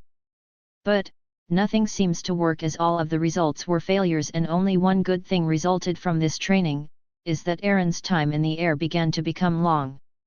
Correcting Aaron's posture seems like a failure, since it's only becoming worse. Aaron has only himself to rely on this time, as they had no power to control air and gravity. Giving advice is only the choice Vincent got, which is weird. And then suddenly Vincent began to feel something was off in Aaron's belt. In the next morning, in the field, Aaron Yeager standing in front of everyone as the trainees watch him. The other trainees then began attaching the cable to Aaron's belt. When they're done, the bald instructor asks Aaron. Aaron Yeager, are you ready? I'm ready, sir. Aaron answered as his face was determined and the heart was focused on passing this test. Begin. The trainee at the back then began rotating something as the mechanism began working, as Aaron began to rise in the air. Aaron did something when his feet were up in the air, spreading his arms and doing a weird pose in the air. The trainees then began to make a ruckus. Oh! Aaron did it! But then their excitement was short-lived, as Aaron began to wobble and lose balance and was completely thrown off and dive headfirst at the ground. The trainees then began to sigh and thought that Aaron didn't pass and has no talent to be a soldier. Vincent watched all of this, but his focus was on Aaron's belt. Aaron began to descend and drop towards the ground while muttering, "No, I have to kill all the titans." When Aaron began to feel despair, Vincent then suddenly raised his hand and called out towards the instructor. Instructor.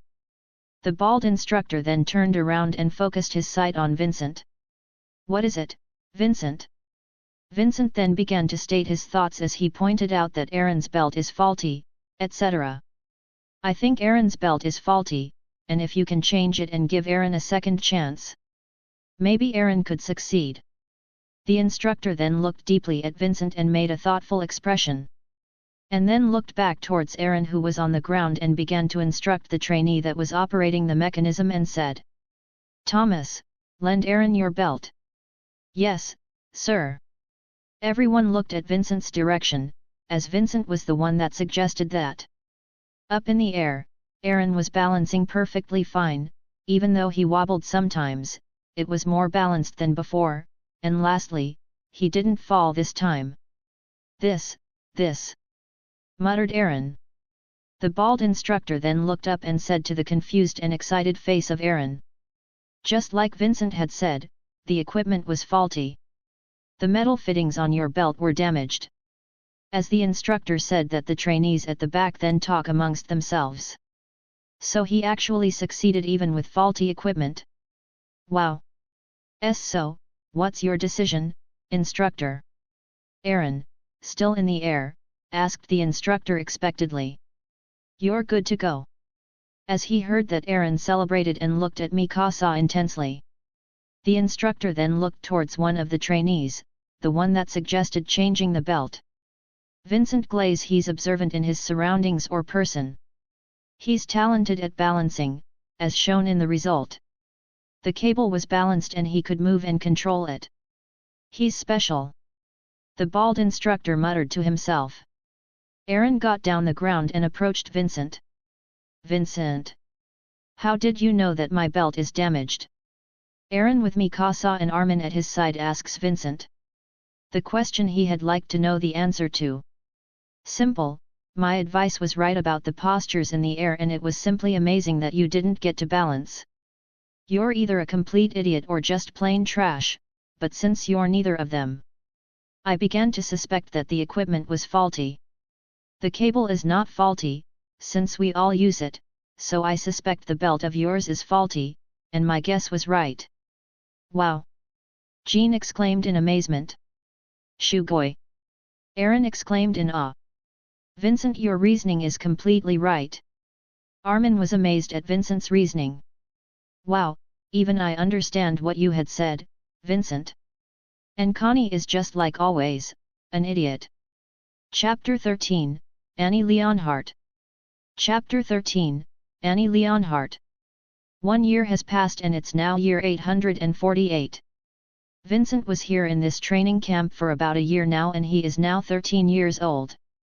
In the first year in military training, Vincent got to know almost all the trainees. He helped them if they needed help and taught them on better balancing in air and such things. He was a great help to everyone and everyone liked him because of these traits of him. In the lecture room. Today, we're gonna talk about cannons and how to operate it. Cannons were used against the Titans before the invention of the 3D maneuver gear. To counter their low mobility, cannons were installed atop the walls on rails to improve their defensive effectiveness. In one of the lecture rooms, a middle-aged man who's the lecturer was talking in front of many trainees. There were 3 essential parts of a cannon. The first essential part is the projectile or the cannonball, second is the gunpowder, and lastly the touch hole or vent in which the ignition device is inserted. And of course these 3 are the essential parts, but the cannon will not operate without A/N. Many hate this part, because of the long-winded explanation of cannons. So I erase it. The lecturer then began drawing each equipment's cannon, and then pointed the uses of it. Vincent listens at the lecture. He will do everything he can and learn and every single thing that can possibly kill a Titan. He was dead serious about his goal, either he's dead or all Titans were killed. He then looks towards everyone in the lecture room and stops at Armin, the kid who has an exceptional mind, and thought. Armin, this kid may be or can be one of the key in his revenge. He then stops thinking and just focuses his attention on the lecturer. Even though Vincent was from the modern world in his previous life, he only needed one thing, and it is to kill. For 20 years of his life Vincent only learned one thing, and it is to kill. That's why in this life he wanted to have a peaceful life that did not need to kill and live a happy and peaceful life. But, everything changed. That's why he will do everything to kill the one that broke his dream, the dream of having a happy and peaceful life. Ding! Ding! The bell rang, signifying the end of the lecture. The middle-aged lecturer then closed the book he was holding, then said to the trainees. We're done for now, lecturer dismissed. One by one the trainee began leaving the lecturer hall. As he was preparing to leave, Vincent was approached by Connie. Vincent, let's go and teach me some moves of yours to get the girls to like you. Okay. Leaving the hall, Connie and Vincent left together. Yeah. With a shout, Connie punches Vincent, but Vincent easily dodges it and counter with a kick on the stomach. Connie, before attacking, be as unpredictable as you are, and catch your enemy off guard. You always shouted whenever you attacked, and I was attacking on full force and not having the strength to pull back your punch. Vincent then reaches out his arm and pulls Connie up. Connie, you have a feat, use it wisely and knock your enemy. Connie patted his shirt and said. I don't use it cause you're not using it too. And I need moves to make girls fall in love with me, and not this kind of move. Vincent said that as he suddenly raised his right arm and made a straight kick towards Paul's face, scaring the hell out of him. And if it come down in time when I'll be using my leg, it will not only resulted in bruises or fracture, maybe life could be lost as well. And if you master and get better in close combat, maybe, no. Girls will surely fall for you. Vincent then began to train Connie on his proficiency in close combat. At dawn, Connie was leaning on a tree, beat down and exhausted. Clothes filled with dirt and faces filled with bruises, that's the state Connie was in. I thought I died. Well, it for your own good. Vincent said that as he drank the water, on the bag in his hand, and thought. The fear of death. Connie first needs to overcome the fear of death, making them stronger and have a little backbone in escaping or fighting a Titan. Gonna go first. Vincent said that as he began walking towards the boys' lodging room. As he was walking around the field he spotted a blonde-haired girl and thought. Talking about close combat, Annie Leonhardt will be the best and most adept and across the entire trainees I knew. She uses some modernized combat techniques, and was great at using it too, like she practiced it since childhood. Vincent then began to continue walking and walk towards the boys' lodging room. Because of training Connie since dawn, Vincent's body was tired and needed some rest. He then began to take a quick nap, getting woken up by Connie, as they began walking towards the dinner hall where they ate the food that was served there. The food that served in the dining hall was only bread and a soup with a little bit of vegetables and rice mixed in it. Vincent then began to eat the unappetizing food. He needed more food and it's no time for complaining. He needed to eat and always stay filled with energy, so whenever there's unexpected things like the Titan attacking he will not be exhausted fast. Many things not needed to explain the benefits of eating food. Then, with the gang of Jean, Marco, and Connie, the four of them began to make small talks etc. Vincent looked towards Annie Leonhardt and thought. I want to test her skills someday, if she can be a worthy comrade in defeating titans or if she's only good at close combat. Vincent then began to thought of some plans while responding towards the three idiotic friend of him. The bell rang and everyone started going back. Vincent got up and approached someone. Annie, can I have some of your time? Vincent said that and looked towards Annie. Paul, Ben, and James look at Vincent with an incredible expression and whisper. A true man. The other looked at the back of the two disappearing figures and said. Even, Vincent was charmed by Annie. I don't believe it. That was an unexpected move by Vincent. I'm surprised too. Mikasa looks towards the two disappearing back and looks towards Aaron though for a moment and asks. Aaron, are you too charmed by Annie? Hey, what are you talking about? And Vincent is not charmed by Annie, he look for her, because of her strength and skills.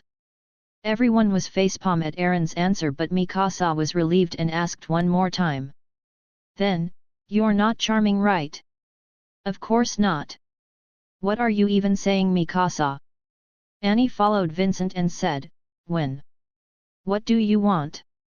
For your information, you're not my type.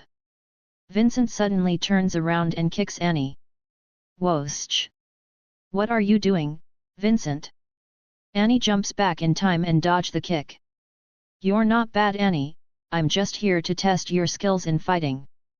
Then, here I go. Looking at the sky, Vincent looked down and said towards Annie who was on the ground. You're better than expected. What? I don't want you inviting me in the middle of the night and beating me, isn't that a crime? Ha ha ha, sorry, I'm just curious.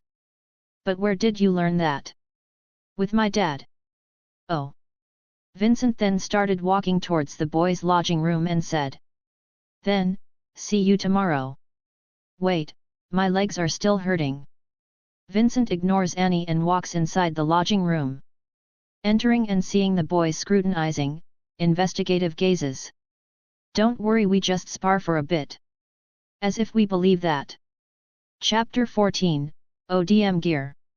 Chapter 14, ODM Gear. Next morning. The bald instructor then made them stand on the field. The bald instructor waited for the rest to be in, and of course cursed the one that got late in time. The instructor then made them pick up the bag that was already at their front. The bag was fairly heavy as the bald instructor told what's inside of it. The items inside each bag is ODM gear. These will be the first time you guys will get your own ODM gear, but you guys first need to run to get the ODM gear. At first the trainees were ecstatic at the prospect of owning a 3D maneuver gear, but the bald instructor like a demon made them run through the forest with their 3D maneuver gear that were inside the bag, carrying them in their back all throughout the journey. Coming back to the campsite, the trainees felt like peace and even some dropped from the ground as they reached the wood gates. Many this time failed to pass the test, and have to be carried back to the camp. Like in the first activity, the cable balancing, they are given second time and if not, they will be thrown to the reclaimed lands. Coming inside their respective lodge in exhaustion, Vincent and the boys got to their bed. The four were completely different states. Vincent's state, with a little bit of sweat and a rag breath, but compared to the three who like beaten dogs and drying trees, Vincent was in better shape than the three of them. No. Even in entire trainees he's one of the few who didn't get tired so easily. Dropping the 4 bags on his back towards the floor, Vincent was thirsty but his water bag is already empty. He then got out and walked towards the nearby river to fetch some water. Walking around, Vincent spotted someone and it was Rainer Braun. Comparing himself to him in stamina and strength, Vincent would undoubtedly win in a great margin. But Rainer Braun, he helped someone who's already wanted to give up, picking their bags and carrying them. He is also trusted by everyone and gives off a strong figure to rely on. His qualities are not bad and his moral character is outstanding too, making him a good ally to fight against Titans. But like Annie Leonhardt, he needed first to test him and understand his behaviors, and whether he's a ticking time bomb or not. Fetching the water from the river, Vincent then splashes his face with water, making him wide awake due to the cooling effects of the cold water of the river. He then began to walk towards the boys' room, and on his way back he saw Annie and nodded towards her as Annie nodded back. On these past days, he got to know Annie and her obsession on martial arts or close combat, whatever you called it. They meet from time to spar. In the boys' lodge, he still saw the beat-down figure of his 3 friends. Vincent then brought out 3 bags of water and placed it on the table. Vincent never really has to do these kinds of things, but like they said, a simple thing can be a bigger thing, so doing this meekly task can have a good impact for the future, if only they can survive. He then took out his notes and pen, walking towards a quiet place where he could concentrate. As he was out of the lodging room, the 3 boys who were supposedly sleeping opened their eyes and looked towards the table which had 3 bags of water in it. They pick it up and sigh. Ben then spoke after he drank the water. Vincent is the best friend you could ask for. Yet, even though he rarely spoke, he will help you at the best he can if you seek his help. Agree. Then, they began to talk about Vincent and of course, it will never be left in boys girls too. Walking towards the dining hall, Vincent could only think of here being quiet. Vincent then sat at the back, opening his notes and began writing. He then began to write all he knew about the ODM gear, as the military instructor just gave each one them. And maybe they're gonna use it later. Vincent doesn't know, that's why he's preparing for now. Based on what he knew, the ODM gear uses a fire grappling hook that connects itself to the building, or any structures if you fire it towards it. Firing-wise, Vincent had the confidence to shoot the grappling hook easily, and with a little bit of practice mastered it.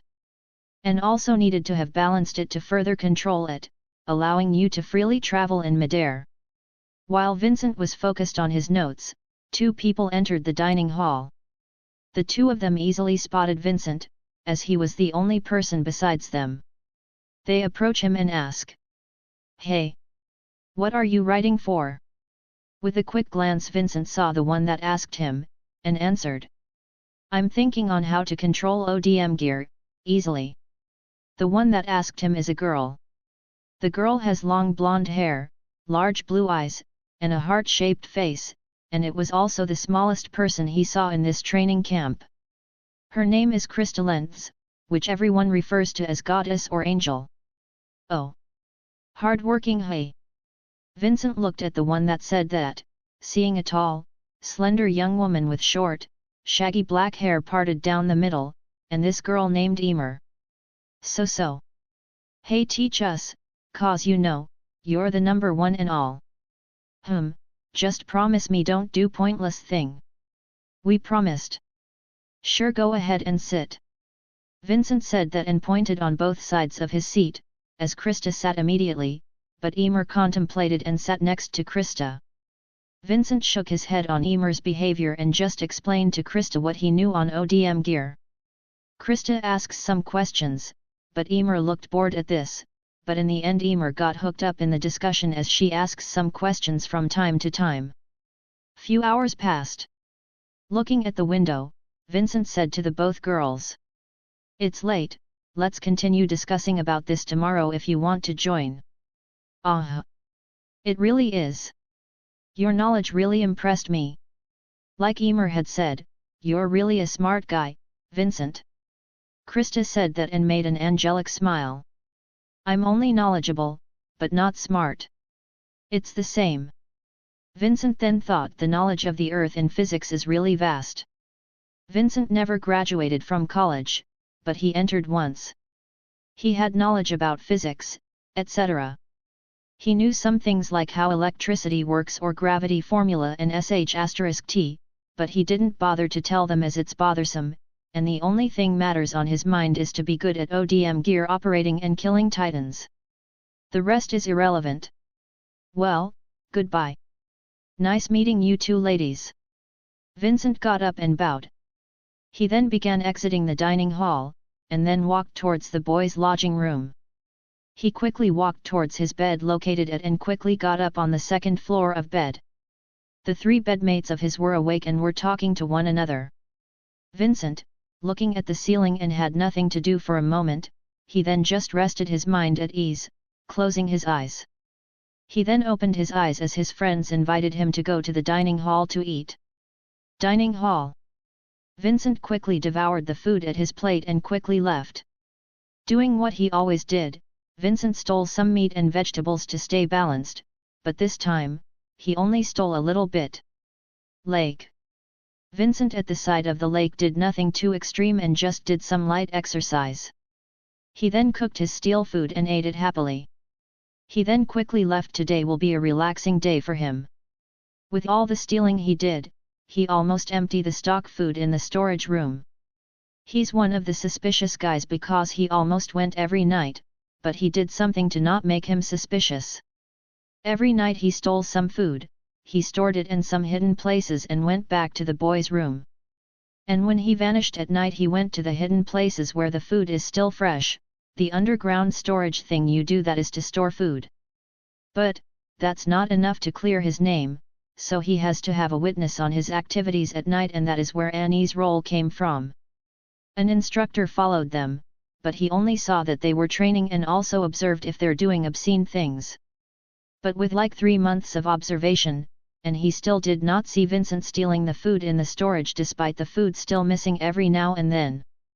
Finally, his name is safe for the time being, but not completely cleared, as every once in a while, instructor followed him, with or without Annie. And observed him, and of course he sensed the instructor as he had good senses and it's like engraved on his soul. And here's how Vincent got the food despite the instructor observing him. With him going to the toilet, he ran towards the storage room and stole from it and stored it and came back for like 10 minutes. It sounds unrealistic, but that's how good Vincent's body is, or is it something else? Chapter 15, Titan's Weakness. Chapter 15, Titans. Next morning. At the lecturer room. Vincent looked intently at the middle-aged lecturer. Like any of the other lectures, Vincent would listen seriously. And the topic today is about his enemy, the enemy of mankind, the Titans. Today we're talking about Titans, and all we knew about them. The Titans are mysterious. The middle-aged lecturer said that as he opened a book, and continued. Even the remnants of our historical literature offer no hints about the origins of the Titans. We know next to nothing about them. What little we know about their bodies, we learned from the Recon Corps' most recent reports. Titans show no signs of human-like intellect, and therefore there are no known instances of successful communication with them. Their body structure is fundamentally different from that of all other creatures. They have no sexual organs, and their method of reproduction is unknown. Most of them have a physique resembling human males. Their bodies exhibit extremely high temperature. To our confusion and dismay, they show no interest in any creatures except humans. They are seemingly driven exclusively by the desire to consume humans, yet from the fact they survived in an environment devoid of humans for over the century, we can safely conjecture that they have no need to eat. Thus, their likely purpose is not predation, but annihilation. The main factor behind the human race being driven into such a corner is the Titans' astounding ability to survive. Since long ago, mankind has fought using the technology of cannons, but even such firepower couldn't stop the Titans. Even if a Titan's head gets blown off, it will regenerate in 1 or 2 minutes, though individual differences do exist. As the lecturer said that, all the faces of the trainees were frightened. What? As if their size wasn't enough to handle. Vincent then thought as he heard everything the lecturer said. If that was true, then humanity is really f*ck up. But, like any other third-rate stories, what the lecturer said is full of loopholes, or in other words, story plot holes. There's many uncertainties and many questionable details and information as what the lecturer had said. No, it was the history itself. History in the modern world, even 1,000 years has passed, traces and remains are still circulating in the world. In this world, where only centuries have passed, the history is already lost and nowhere to be found. From how humanity was driven inside the walls, to how the walls are created. Base of technology advances in this world, or even 100 years ago. It would be impossible to create such a tall, thick, and massive walls that circle the entire kingdom. And even if they can, they will manually do it, and it would take 100,000s or even millions of people working together from building the walls, and it would take about 500 years to build such a wall. And in this 500 years of creation, the people will always be constant danger of exposing by the Titans due to them creating such a big commotion, making the time of creation longer. And if they miraculously finish building the wall, their technology will advance fast. But looking at the situation of this world, humans never questioned everything that happened 100 years ago, and they miraculously just began living inside the walls. As if they forgot everything. Instructor, are the Titans invulnerable? They are not. The middle-aged instructor answered and then began drawing a human back. He then looked towards the trainees and said, "There is one way to defeat a Titan." As he said that, the instructor then circled the back of the next and said, "Target them here. If significant damage is inflicted to this area, the Titans will die without regenerating. To cut through their flesh, we use double blades like these." And then pointed towards the table, where 2 blades are on top of it. If the attack reaches their weak point, the Titan won't have time to regenerate, and die soon. At dawn, in the dining hall, Vincent was eating in the back with his 3 roommates like always. "Vincent, if we master the 3D maneuver gear, can we really defeat Titans?" "It depends, even if you master the ODM gear, but you're afraid to fight, it didn't matter even you master it or not. In the end, it comes down to whether you can face death or not, and run away from it. Titans, like the instructor had said, do not have human intellect, and how random they think and do, it will be always facing death if you decide to fight and kill them." "That's sound right." "Well, it's the truth. Human fear death as they feared Titans." Connie then scratches his head and says, "Then, Vincent, can you defeat a Titan?" Vincent looked at Marco deeply and said, "It depends on their sizes. Right now, on how I can maneuver the ODM gear and use it. 3-meter Titans will be the best I can face. Not kill but face, as the outcome will be unpredictable. Then, even if you can't totally know the outcome, we on the weaker side can only be food. I know I want to join the military, but Titans is still the enemy of mankind, and I want to know my chances of survival in facing them." Marco looked down and said, "Don't worry, there's still 2 years left of training. Maybe, if you can survive in the end, you can defeat Titans. Whether it is 3 meters or 4 meters, it is still a Titan at the end of the day." The 3 looked at each other and nodded, then looked at Vincent and said, "Then Vincent, can you teach us how to use the ODM gear?" Vincent stopped eating and looked at the 3 in front of him and said, "Jean, aren't you good at it? Like you brag in front of everybody, in the dining hall." "Well, I'm good at using ODM gear, but compared to you, I'm no match." "Then, sure." Chapter 16, Winter Training, 1. Chapter 16 Winter Training, 1. At some part of the military training camp, two trainees were fighting hand to hand. It is of course just a training for them, but if someone sees this, and sees the intensity and complexity of techniques used in this fight, they will think that the fight is a death match. One of them is a blonde-hair girl named Annie. And her practice partner is none other than a boy named Vincent. Blows after blows were exchanged after another.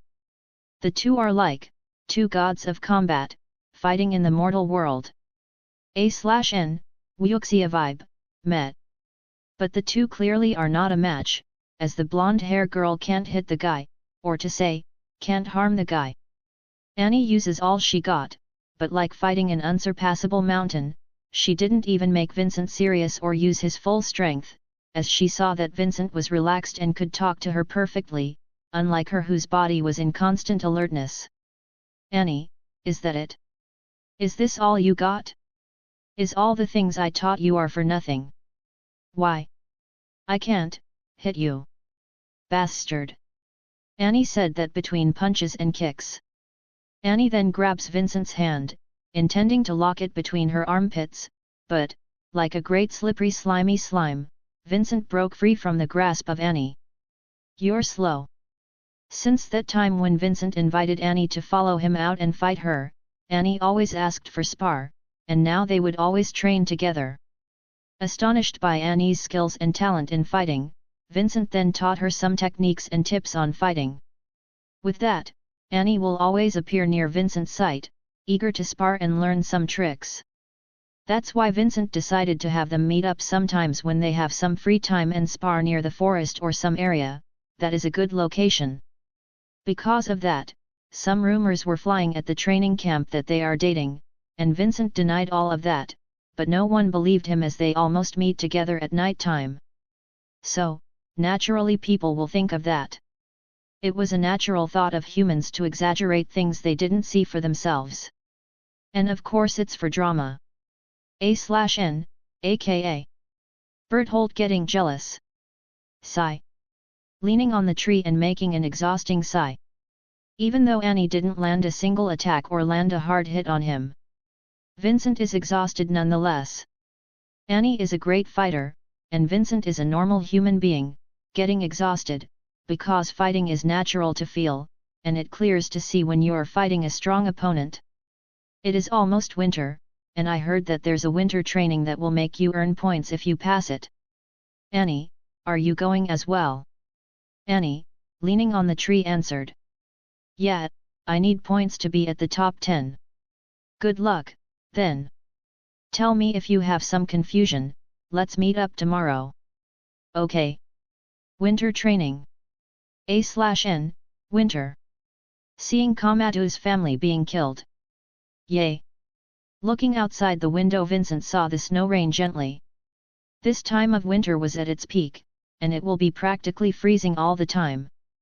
Then when Vincent was still daydreaming, one instructor opened the door and said, "Winter training will be up, anyone who wants to join, wear your winter training outfit and follow me." Wearing his winter training outfit, Vincent looked towards his roommates and saw that all of them were participating. Connie, Marco, Jean, Reiner, Bertolt, Armin, and even you Aaron, you guys were going too. What, even you Aaron? Of course, I'm joining the winter training.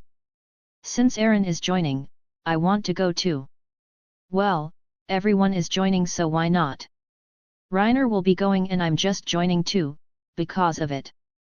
Of course Vincent, I'm going to military and I need to be at the top 10, that's why the more points I got, the better. I have the same idea as Jean, Vincent. And you too, Connie. Yeah, I like to join the military too. Vincent smiled bitterly to himself and thought. Sigh, no one wants to enter the Survey Corps, except Aaron's gang. Vincent, now that we mentioned where we wanted to join. What department will you join? Military, right? With your skills, you will absolutely be at the top 10.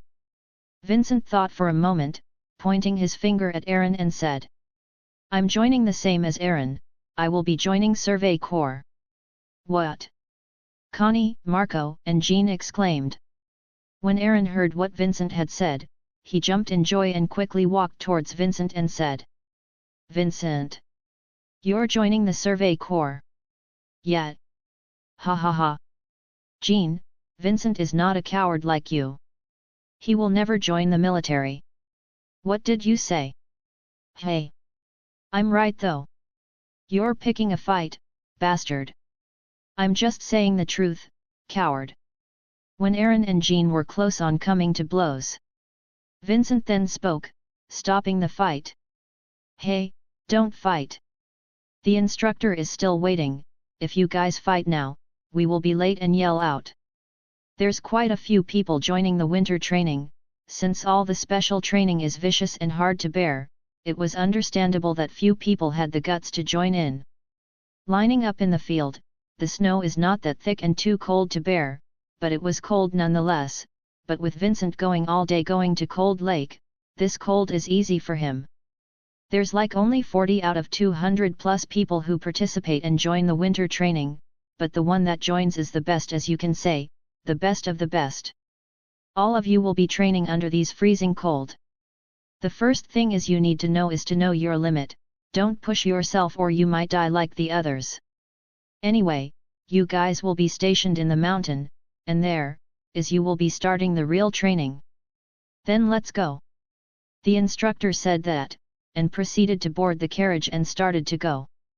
Then, seeing the carriage decisively leave, Vincent couldn't help but ask, "Instructor, how do we follow you?" "Of course by foot. We only had one small carriage and this will be part of your training." Then the carriage started to go, leaving the stunned trainees. "What? That's impossible!" everyone exclaimed in fright, on the thought of walking towards the mountain on foot. Vincent sighs and thinks, "It's not gonna be easy, hey." Vincent looked around and said, "Everyone! If you are still hesitating to participate, drop now as we might face more danger than this. Think of all the things you did and in the military training camp and think to yourself, is it worth it?" The first thing the instructor said is to know your limits, so know your limits. Everyone who still wants to participate, start walking now. It will be hard at first, like other training, but it will be easy as time goes on. Vincent said that and began to lead the way. He needed an ally to fight titans, and the more the better. He will never be like Aaron who thought that he can kill all the titans alone. He is not blinded by revenge, and his goal is clear, set in stone. Trainees then began to look left and right, some are uneasy and some have determined expressions. Vincent is right. Let's go. Reiner echoed and joined Vincent in leading the way. And with that push, everyone who wanted to participate followed, but some trainees who were affected by Vincent's speech, knowing their limit, dropped and got back to their lodges. Chapter 17, Winter Training, 2. Chapter 17, Winter Training, 2. Climbing this mountain is harder than I thought. Vincent said that and sighs to himself. Looking around, seeing the tired faces of his fellow trainees. All of them, that is here are the one that successfully climbed up the snowy mountain. The ones that failed were the ones that dropped midway. Some even have close to death experience while climbing the snowy mountain, telling everyone that this is not a joke and you need to have the strength to do it. Special training like this one, are trainings that getting killed is a possibility. Yes, death is common, that's why Vincent needs to be careful of his surroundings, and he needs to give an extra effort on finishing the task that's been given by the instructor. Between the rain of snow, orange light was seen at the distance, and everyone who sees these, walk towards it.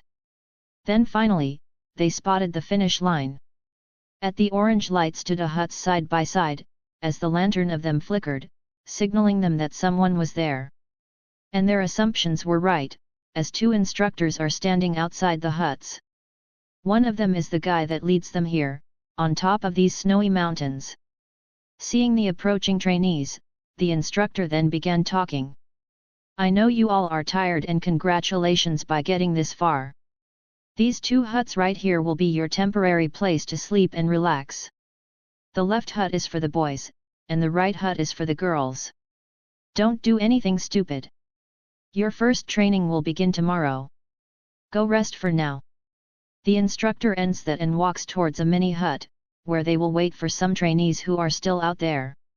Ah, I'm tired. Feel like dying. Thank God, it ended now. Vincent wanted to ask something but stopped, since the instructor didn't clarify or said some meaningful things. The instructors will likely not disclose any information on what the next training is gonna be like. Vincent was tired too, he needed some rest, that's why he just let it go. Going inside the boys' hut with everyone that got here first, they moan in relief as they feel the heat and warm temperatures of the place. Feeling warm once again rejuvenated Vincent's tired muscles. Walking inside, and picking a room. He then undresses the cold coat he had and hangs it on the wall. His body was tired, so he had to take a quick nap. Getting on the bed, and feeling its warm fabric made Vincent sleepy, and his eyelids were heavy, which resulted in him sleeping soundly. 30 minutes had passed. Vincent woke by the clatter and noises that were taking place outside of his room. Vincent then thought something and thought that most likely that everyone that has potential to pass, made it here and now getting busy outside of his room, doing something. He then opened his room door and got out. Surprisingly, the first people he saw was Connie, who had a surprised face too, seeing him appear out of nowhere and said, "Yo! I know that you have passed, but where were you it? I'm tired, so I take a quick nap on that room." Vincent pointed at his back, where a room he slept at was located. "Ah, that room. That room, what?" Connie then walked towards the room and pointed at the door. On there were a piece of paper with a sign, "Don't disturb."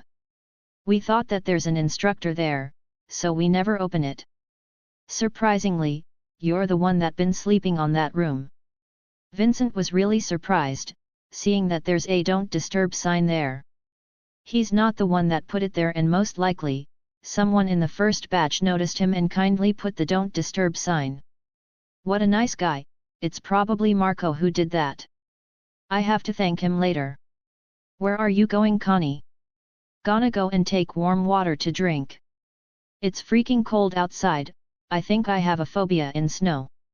Then let's go." "I was joking, you get it right." "I know." Next day. Outside the hut with everybody. "You guys will be grouped into 3. Outside the hut, stood 27 trainees who were in line into 3 rows. 2 instructors were standing in front of these 27 trainees.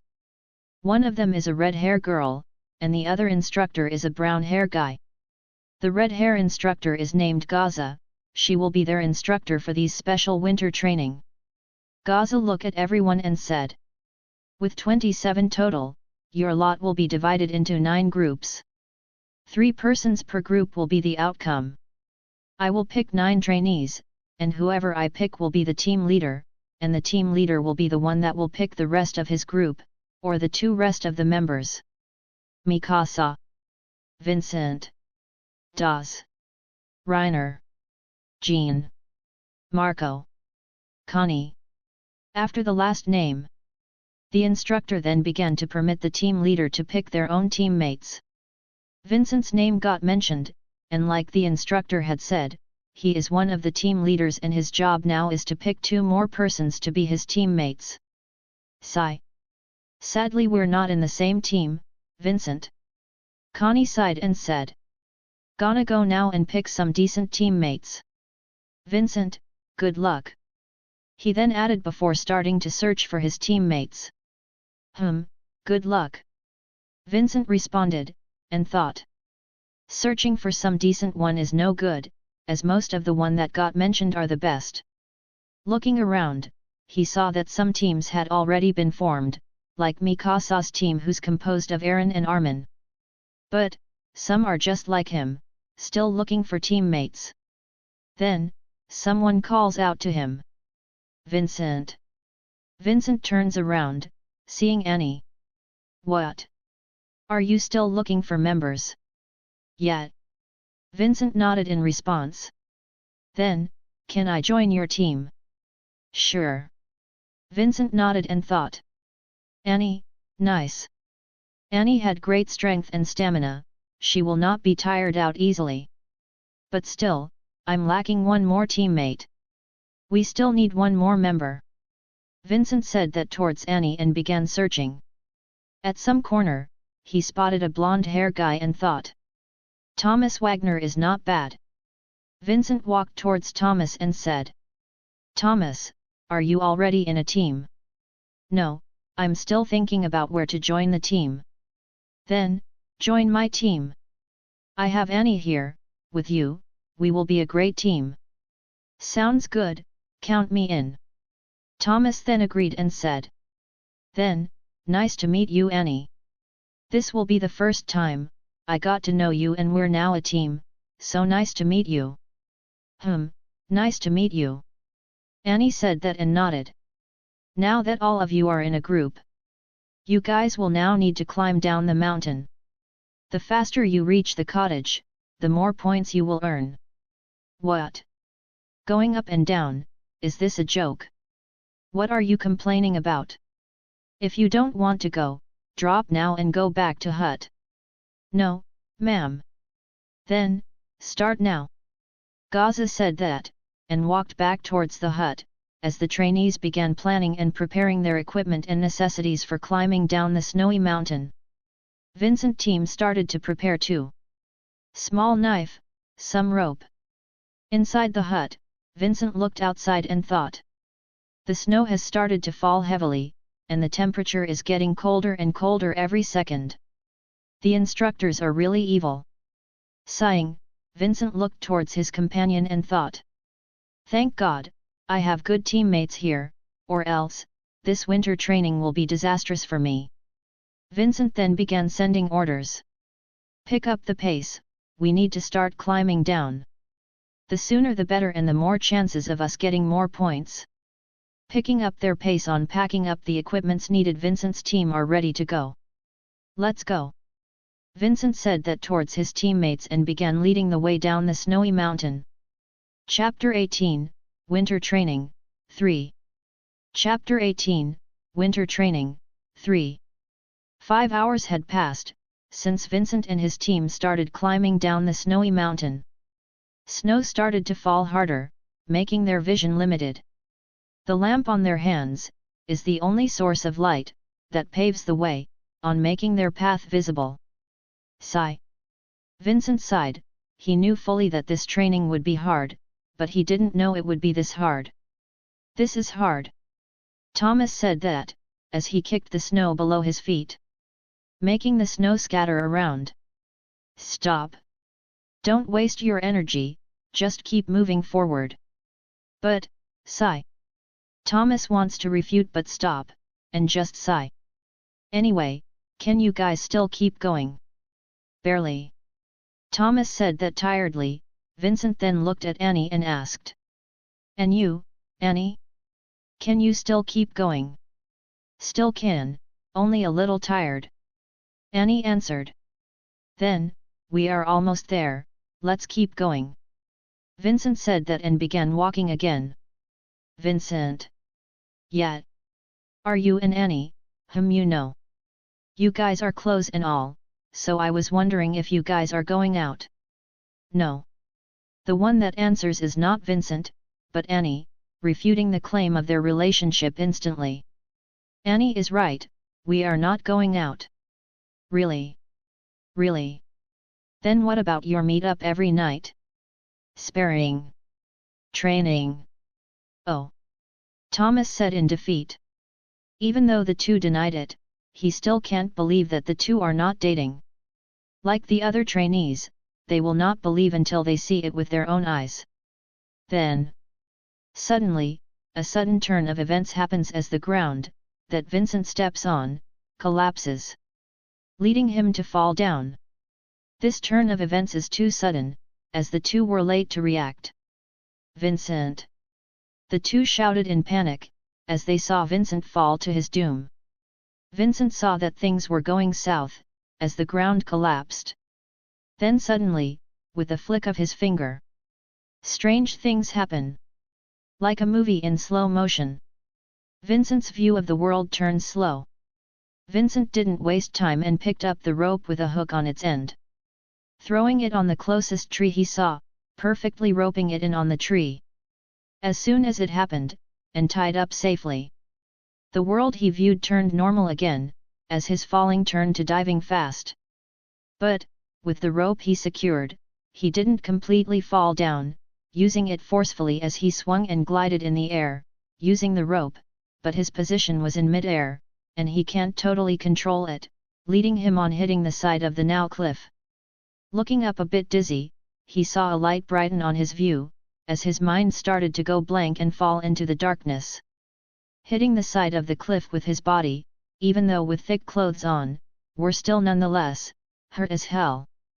Opening his eyes, seeing that he's leaning on a tree, he heard someone called out to him and looked replying. Vincent! Vincent! Are you okay? Still alive. Thank God. Thomas said that and sighed in relief, and continued speaking. Annie saved us. Us?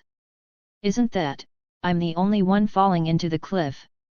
Yet, but a sudden lightning strike hit my side and made me fly, making me unconscious. Unfortunately, I'm not that one that get hit or else, I will be dead. Annie is the one that pulled you up and wake me after that. Vincent looked at Annie in gratitude and said. Thank you, Annie, for saving me. Well, it will be a problem if you got killed.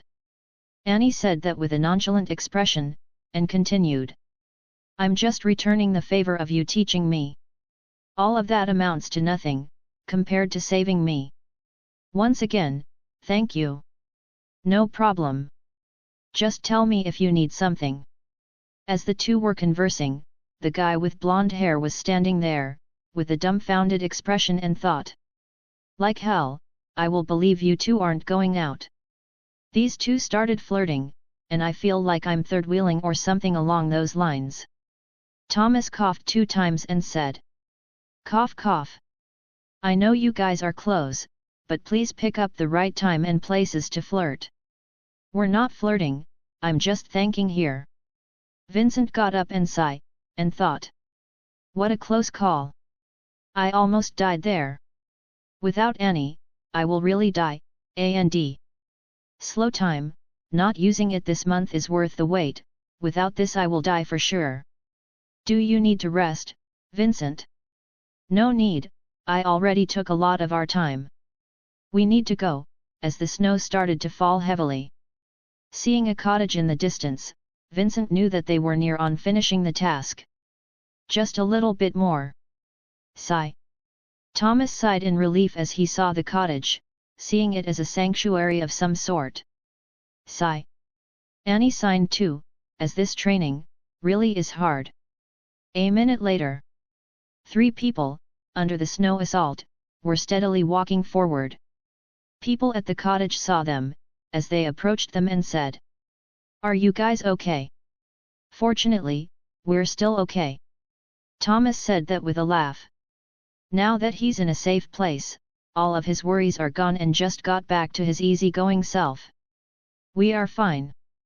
Vincent said that, and continued. How's everyone doing?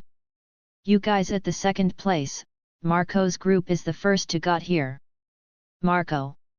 After some small talk, Vincent's team got inside the cottage. He saw Marco and his team inside, and said. Marco. Oh. Vincent and Thomas too. Where's your third member? Annie got inside the female's cottage. Fortunately, you guys are safe. Marco said that and smiled, patting his heart with a relief expression. Marco, this training is really hard, how did you guys get here first? Well. I memorized the way up the mountain, and I just followed it down. What? You memorized it, and still can see the difference in this weather? I can't tell which north or south, but with Vincent's lead, we got down just fine, even though there's some accident along the way. 1 hour has passed and trainees are starting to finish climbing down. Jean and Connie were fine as most of the elite trainees climbed down just fine. Then. What? The Dawes group is still there. Aaron exclaimed, as everyone heard him get up. Das group. Is that where Krista and Emer were a team? Krista is still there. Goddess. The guys especially were in panic mode. Panicking that their goddess is still out there, suffering. Krista. That blonde-hair girl. Vincent thought while sitting on the chair, relaxing his stiff cold shoulder. But, with these weather, I wonder if they can survive. Glancing outside, Vincent began to prepare his stuff. He will be searching for the Dawes group, since the weather calms down a bit. Surprisingly, Aaron and with a bunch of guys, meet him on the way out. Vincent? Where are you going? Same, where are guys going? Aaron exchanged glances and said. We're going to search for the Dawes group. Then, we have the same goal. Let's go now. Going outside, and getting assaulted by the frigid snow. Everyone was chilled by this, but needed to move forward. Then, at the distance, they saw a light. As the light got close, they saw the person who was there. It was Emer, and at her feet, it was a person. Are you okay, Emer? Yeah, but Dawes needs some treatment. Where's Krista? She's alive, don't worry. She will come down on her own. Emer said that and sat down on the snow. Vincent looked at Dawes and said. Let's treat Dawes, first. Edited. New chapter will be uploaded next Monday. Chapter 19, Training for the Anticipated Attack. Chapter 19, Training for the Anticipated Attack. Listen closely, you pigs. In front of everyone, the bald instructor was at it again, insulting everyone while explaining the next training. Training for the anticipated attack of Titans on Trost will take place shortly. The commander officer of the southern region, Commander Pixis, will also be in attendance. Show him how you farmyard pigs have transformed into soldiers over the last 2 years. Yes, sir. Packing things up and ready to leave. Everyone will be participating in these upcoming training. At the gate of Trost district. Batch after batch of trainees entered. Vincent looked at everyone and saw their longing expression and thought. Can't help, everyone is far away from their homes. Most of the trainees came from Trost. I guess they miss their families. Vincent walks along with everyone. He's in the group of Krista and Emer. And he's the leader of their squad. Going towards the somewhat place they will stay at, HQ. They drop their belongings in there. With some spare time before the start of the training, Vincent then said to his squad mates. Krista, Emer. I go and explore the city a little. See you guys, later. With farewell, Vincent left decisively, leaving the confused 2 girls. Emer cupped her hand on her chin and made a thinking expression. This guy. Even leaving 2 girls aside, where can he possibly go? Emer thought for a second and made a weird grin and said to Krista. Nay, Krista. Are you curious where that guy is going to? Well, I'm curious too, but since he didn't invite us. It's his privacy, I guess. He didn't invite us, but he didn't say we're not free to follow him. What are you thinking, Emer? Let's go. Emer said that and began pulling Krista's arm. Krista couldn't help but be pulled by Emer. Emer's plan is simple, just tail Vincent until they see where he is going. Emer, there are a few people here. Is this dangerous? Krista, are we really backing out now? This guy dragged us across the city, until here, aren't you curious? But this is bad. Bad or not? We will know that guy's secret. Vincent walked towards a worn-out chapel. Emer and Krista saw this. He's going to chapel, Emer. Let's go now. Vincent didn't really do anything suspicious. Chapel? In this place? No way. No people in the chapel will go to this kind of place. Their ego is too strong, as the faith they held on the walls. So what, let's go back now, Emer. Krista, as we are already here. Let's just go and enter. Bulletin but. Don't worry, no priest will be here. Okay. Entering the chapel, Emer and Krista saw Vincent playing with the kids and giving them food. Because of the chapel being small, the people inside the chapel knew their arrival. Emer and even Krista? Why are you guys here? Vincent questions. Well, we just want to know where are you going. So you follow me. Yet. Krista, you. Emer hesitated on her response, but Krista with honesty said their plans. I'm not doing anything dangerous, I just knew this place when I got stuck here 3 years ago. All of the kids here lost their homes and parents. Luckily someone took them in and established an orphanage in this chapel. Oh, you're actually kind of a good person, Vincent. I didn't know that. Emer said that and walked towards Krista who was busy playing with children. I don't know about that. With Vincent's hidden side getting revealed, Krista's admiration for him grew. I don't know.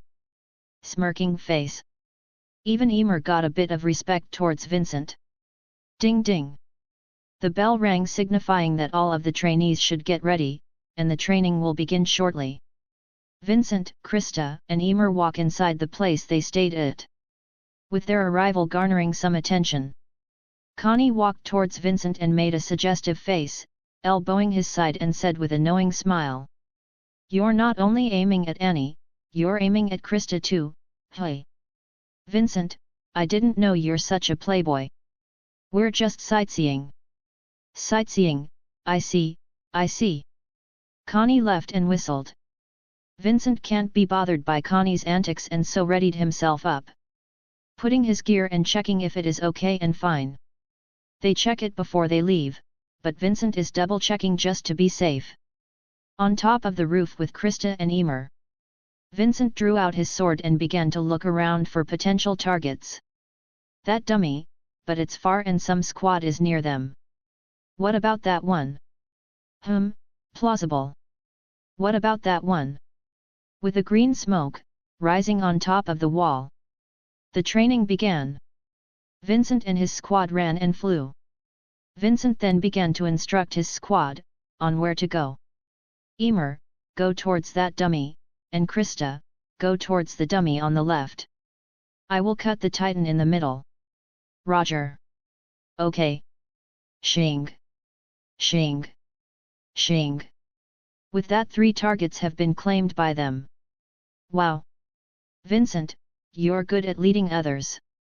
Krista exclaimed in awe as they easily began to slice Titans and claimed points. With this, it will be easy to be top. Emer said that and continued. Not bad, Vincent. Vincent only nodded in response, as Emer clicked her tongue and thought. Stingy, I just complimented him and only nodded. What a stingy guy. 3 hours later. Landing on the ground with his squad mates. Vincent then began to knock his gas and thought. I guess, 3 hours non-stop of flying takes a lot of gas. I need to keep that in mind. I guess we called it time out then. Are you guys okay with that? I agree. Seems like Krista is exhausted too. Emer looks at Krista who's panting and sweating bullets. I am fine. Krista said that. What fine? You look like a beaten dog. Let's go back now, Vincent. Emer said that and helped Krista by supporting her. Back at the place they stayed at. Many people are there too, besides them. Exhausted or run out of gas. One by one.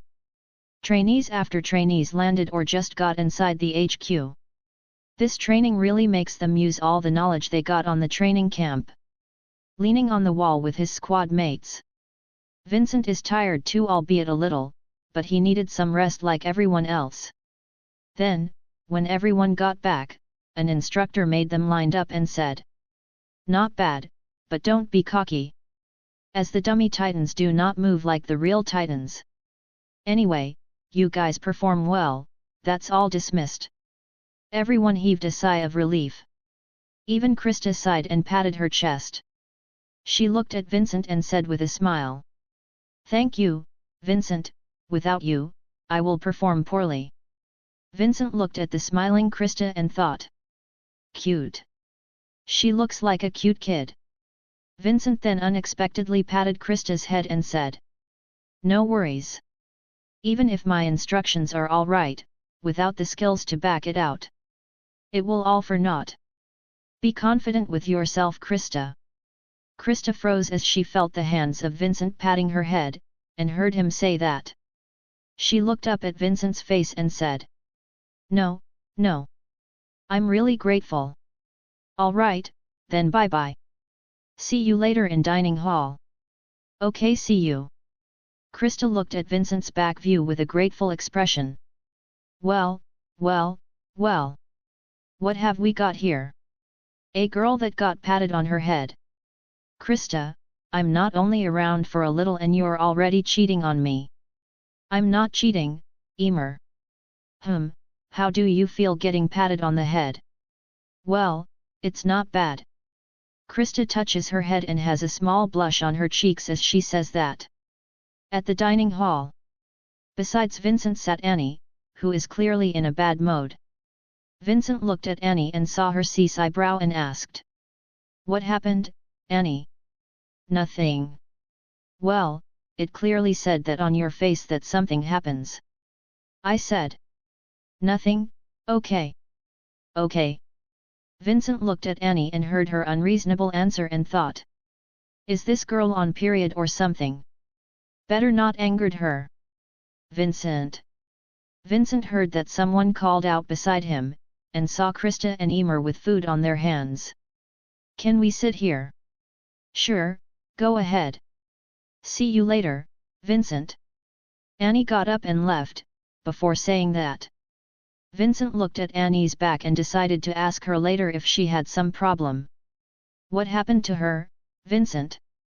Krista asked Vincent and sat down across from him. Don't know either. Anyway, let's eat first. Yeah, let's do that. Emer looked around her and thought. Is this guy really dense? Or is he just faking it? But if he really is dense.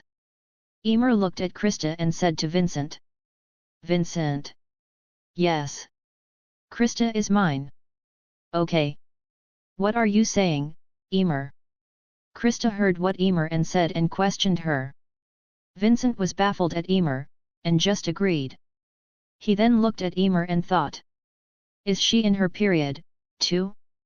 Better just agree with her. Do you know the contest that will happen this coming night, Vincent? Krista said to Vincent. No idea. What contest? Cooking contest. What a pointless contest. So what's special about this contest? Commander Pixis is the one that decided it and will be the judge. Jean's squad and Sasha's squad will clash. Oh. Vincent answered and thought. Jean's squad is where Annie is on it, oh, so that's why she's angry at that time. She didn't want to do pointless things, but she got dragged on it. No wonder she's so unreasonable. Is Jean Kirstein in here? Yes, sir. I'm here. Vincent didn't bother about that and began eating his good, while chatting a little with Krista and Emer, or mostly Krista, as Emer only talked a little. When a commotion happened and Jean got angry and shoved his mom out. Jean shoving his mom out and getting embarrassed. He's probably in his rebellion phase. Anyway, not that I care. Vincent got up and said towards the two girls. See you this morning. Aren't you watching the contest? Don't want to watch pointless things. I'm just gonna go and take that time to practice, then watch pointless contest. Then, bye. Author's note. I'm back. How's everyone doing? Did you guys miss me? Probably, no. Anyway, I like to thank the people who'd still voted for my fan FIC even though I didn't post any chapters. Thank you for your all support. I have ap.a.t.r.e.o.n, and it has 4 chapters in advance, feel free to check it, enjoy. https://www.patreon.com/canyoumakateclear. Join my Discord server. It's dying and need new members. Discord link, https://discord.gg/47j45fv. New schedule of updates.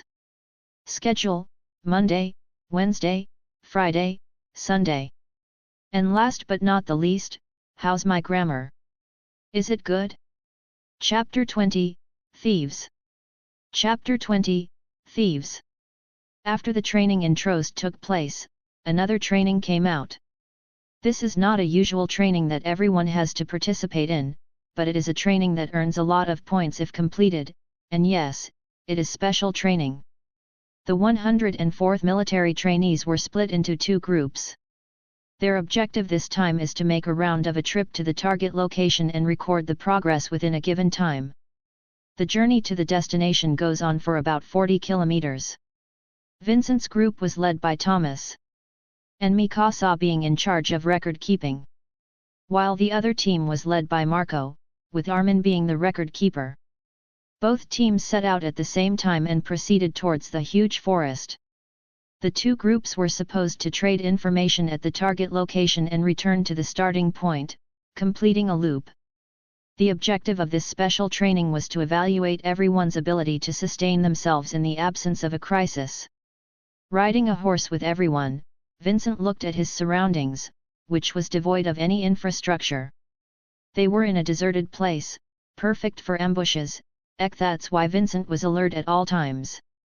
Vincent's team this time was Thomas being the leader, Mikasa being the record keeper, and with Reiner, Annie, Berthold, the scaredy cat Dawes, and lastly Vincent. They were 8 in total. Riding a horse is pretty boring, so everyone from time to time makes some small talk. Vincent, being not a person who's great at talking, only talks when the words are directed at him. Vincent is at the back of the group, with Thomas and Mikasa leading the way, especially Mikasa being great and only second to him in the ranking. Vincent can rest his mind at ease. Entering the forest, Vincent looked around for possible human danger, as Thomas made them stop and said, "It is almost night time, we need food and sticks to light up. I hunt for food. I'm great at hunting food." Vincent volunteered. He did this because he wanted to walk around the forest to investigate further. I go with Vincent in hunting food." Vincent looked at the one that spoke and saw Berthold and thought for a moment. Berthold, he's good with everything, but lacks the determination to push, or didn't have the determination to take the initiative. With him doing this and coming with me, there's a great possibility that he had something to tell me. Sure. Vincent agreed. Drop your ODM gear and give it to Dawes. He's the one that will keep it safe. We all don't want to carry this heavy ODM gear in this forest all day. He has a point. Here's mine too. Unfastening the belt, Vincent gave his ODM gear to Dawes, who took it with a scared expression. Let's go, Berthold. Why yes. Berthold then follows Vincent and vanishes towards the woods. Thomas looks at Annie, who's also watching their back, and thought, poor Berthold. Annie already has Vincent in her eyes. Thomas said that because he saw Annie, who was about to raise her hand and volunteer to go with Vincent to hunt food, but Berthold beat her to it. Vincent looks around the forest. At his back is Berthold, who's busy staring at him. Hey. Yes. How long are you gonna stay silent? What? You are staring too hard at my back, that it is almost gonna burn. You're not the initiative type of person, so I guess you have some motives being alone with me. Aye. Vincent heard Berthold stop walking and look back. Are you and Annie, are the two of why you and Annie are dating? Berthold said that and looked at Vincent's eyes. This is the first time Vincent had seen Berthold this determined and thought, it must be that he's in love with Annie, but we're not dating. Are really? Yet. Gross. A/N, it in 9 minutes reference. Ha ha ha ha. We're not dating. Really? Yeah, really. Oh okay. Berthold was relieved as he heard what Vincent had said. Berthold, one piece of advice. You need to start moving. With whom? Annie, of course. She's beautiful, and I know a lot of guys in the training camp have a crush on her. What about you, Vincent? Me? My mind is only fixated on killing the Titans. I don't care about love or what. Berthold breathes a huge sigh of relief. Are we good? Let's start hunting food now. Yeah. Berthold looked at Vincent and thought. He doesn't know, but I'm relieved that he hated all the Titans. So, him being with Annie is impossible. Berthold was relieved when he thought of that and followed Vincent with a smile on his face. Are you sure? Back at the gathering, Mikasa questioned Dawes, as Dawes answered. There's no doubt about it. This was where I put it. But, everything that we kept safe here. And even our ODM gear is gone. Everyone's ODM gear has gone, and Vincent can confirm that someone took it. Over here. Annie said that and pointed towards something. It was a campfire. Reiner kneels and sweeps the ash on the campfire and says. They've been gone for quite a while. It's the same as what Vincent has found over there, Mikasa said and questioned Reiner how many people are involved. Also, over here. Vincent beckons everyone and pointed towards the footprint and carriage tracks in the ground. Carriages' tracks amount to 3 or 5 carriages. There's no information about this, or it is the people living here in this area. But there's no information about them. Is this part of the test? Vincent thought of many things, but it's probably a gang of thieves, Reiner said that and continued. It seems they found out where the weapons were placed, and stole them during the time we're gone. They gather ODM equipment and make black market deals. So we're being targeted. Even if we caught them in the act, we would have been helpless to stop them, Mikasa said that while looking down the carriage tracks and footprints. You should probably be happy that you're still alive. Thomas gulped and asked Mikasa. Should we stop the training and report this? No, we should probably speed up and tell Marco and his team about this. Vincent said that. He was worried about their safety since Marco, Jean, and Connie had been nice to him. He didn't want them to die. After that, we should go back towards the camp and report it. Mikasa and Reiner nodded at Vincent's suggestion. At night, while traveling on foot, Vincent and his team stopped for a moment to take a rest. We should probably stop here since we're all tired already. We should first eat and start walking tomorrow. As the leader of the team, Thomas should first consider everyone's condition before giving a command. Everyone agreed and started cooking. Thankfully they have at least the backpack sleeping bag, and will not freeze by the cold night. Gazing at the lake, Vincent saw the moon reflected into it. He's now a little bit far away from the group. Vincent was entranced by the beauty of the lake. Because of it, he didn't notice until someone sat beside him. Annie. Isn't it beautiful? Annie said that and pointed towards the lake. Vincent looks at it and turns around seeing Annie's enchanting eyes, reflecting the beauty of the lake.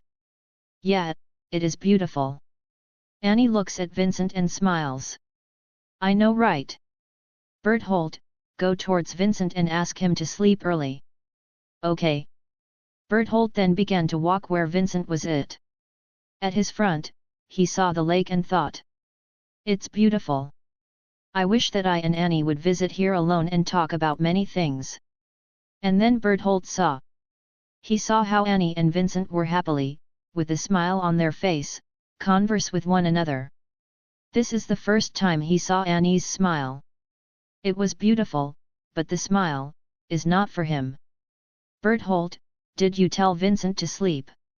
Reiner saw that Berthold come back and ask him. Berthold continues walking like he never heard what Reiner had just said. Vincent woke up. He's a light sleeper, so he woke earlier than everyone. Vincent then clears his sleeping bag and folds it nicely. He's hungry, and so decided to hunt or get at least some fruits. He then decided to climb up the tree. On his way up, he saw a green smoke rising above the sky and thought, "A signal. Is it Marco's team?" He climbed down and shouted, "I saw a signal." Everyone walked up and looked where Vincent was pointing at and saw the green smoke. "It's probably Marco's team. Let's go." Reiner said that and began to run where the smoke came from. At their front, they saw a carriage. They planned for a minute and ambushed them. "Let's go." Vincent and Annie jumped down on one of the carriages. As he jumped down and landed, he saw 3 people in the carriage. 2 at the back and 1 on the front, controlling the carriage. With a kick in the stomach, the guy flew out of the carriage. Annie handles her opponent easily. They stopped the carriage by knocking out the driver. In the front carriage, Mikasa and her team handle it easily. Vincent saw the ODM gear and took it out. Gearing himself up. They met up and saw that all of them are fully geared. "Let's go there. I think Marco and his team are there." Leading the team, he and Mikasa flew towards the forest. With their skills, it was easy to maneuver in these little spaces. Then, they saw Marco's team was being threatened. As everyone in their team started loosening their belts and unequipping their ODM gear. With a silent maneuver, Vincent and Mikasa sneak behind and then jump. They easily took out the 2 robbers and dropped them to the ground. "Don't kill him!" Krista shouted as Mikasa stopped the blade from beheading his opponent. In the end, the gang of thieves was arrested by the military police. Without taking any casualties, the incident was over. Back at the camp, a certain girl was in great turmoil. Chapter 21, Lost Girl, 1. Waking up on a wooden bed. Annie found herself dreaming on that fated day. The day she leads a Titan horde, and the day they invaded the walls and killed many in the process. Splash!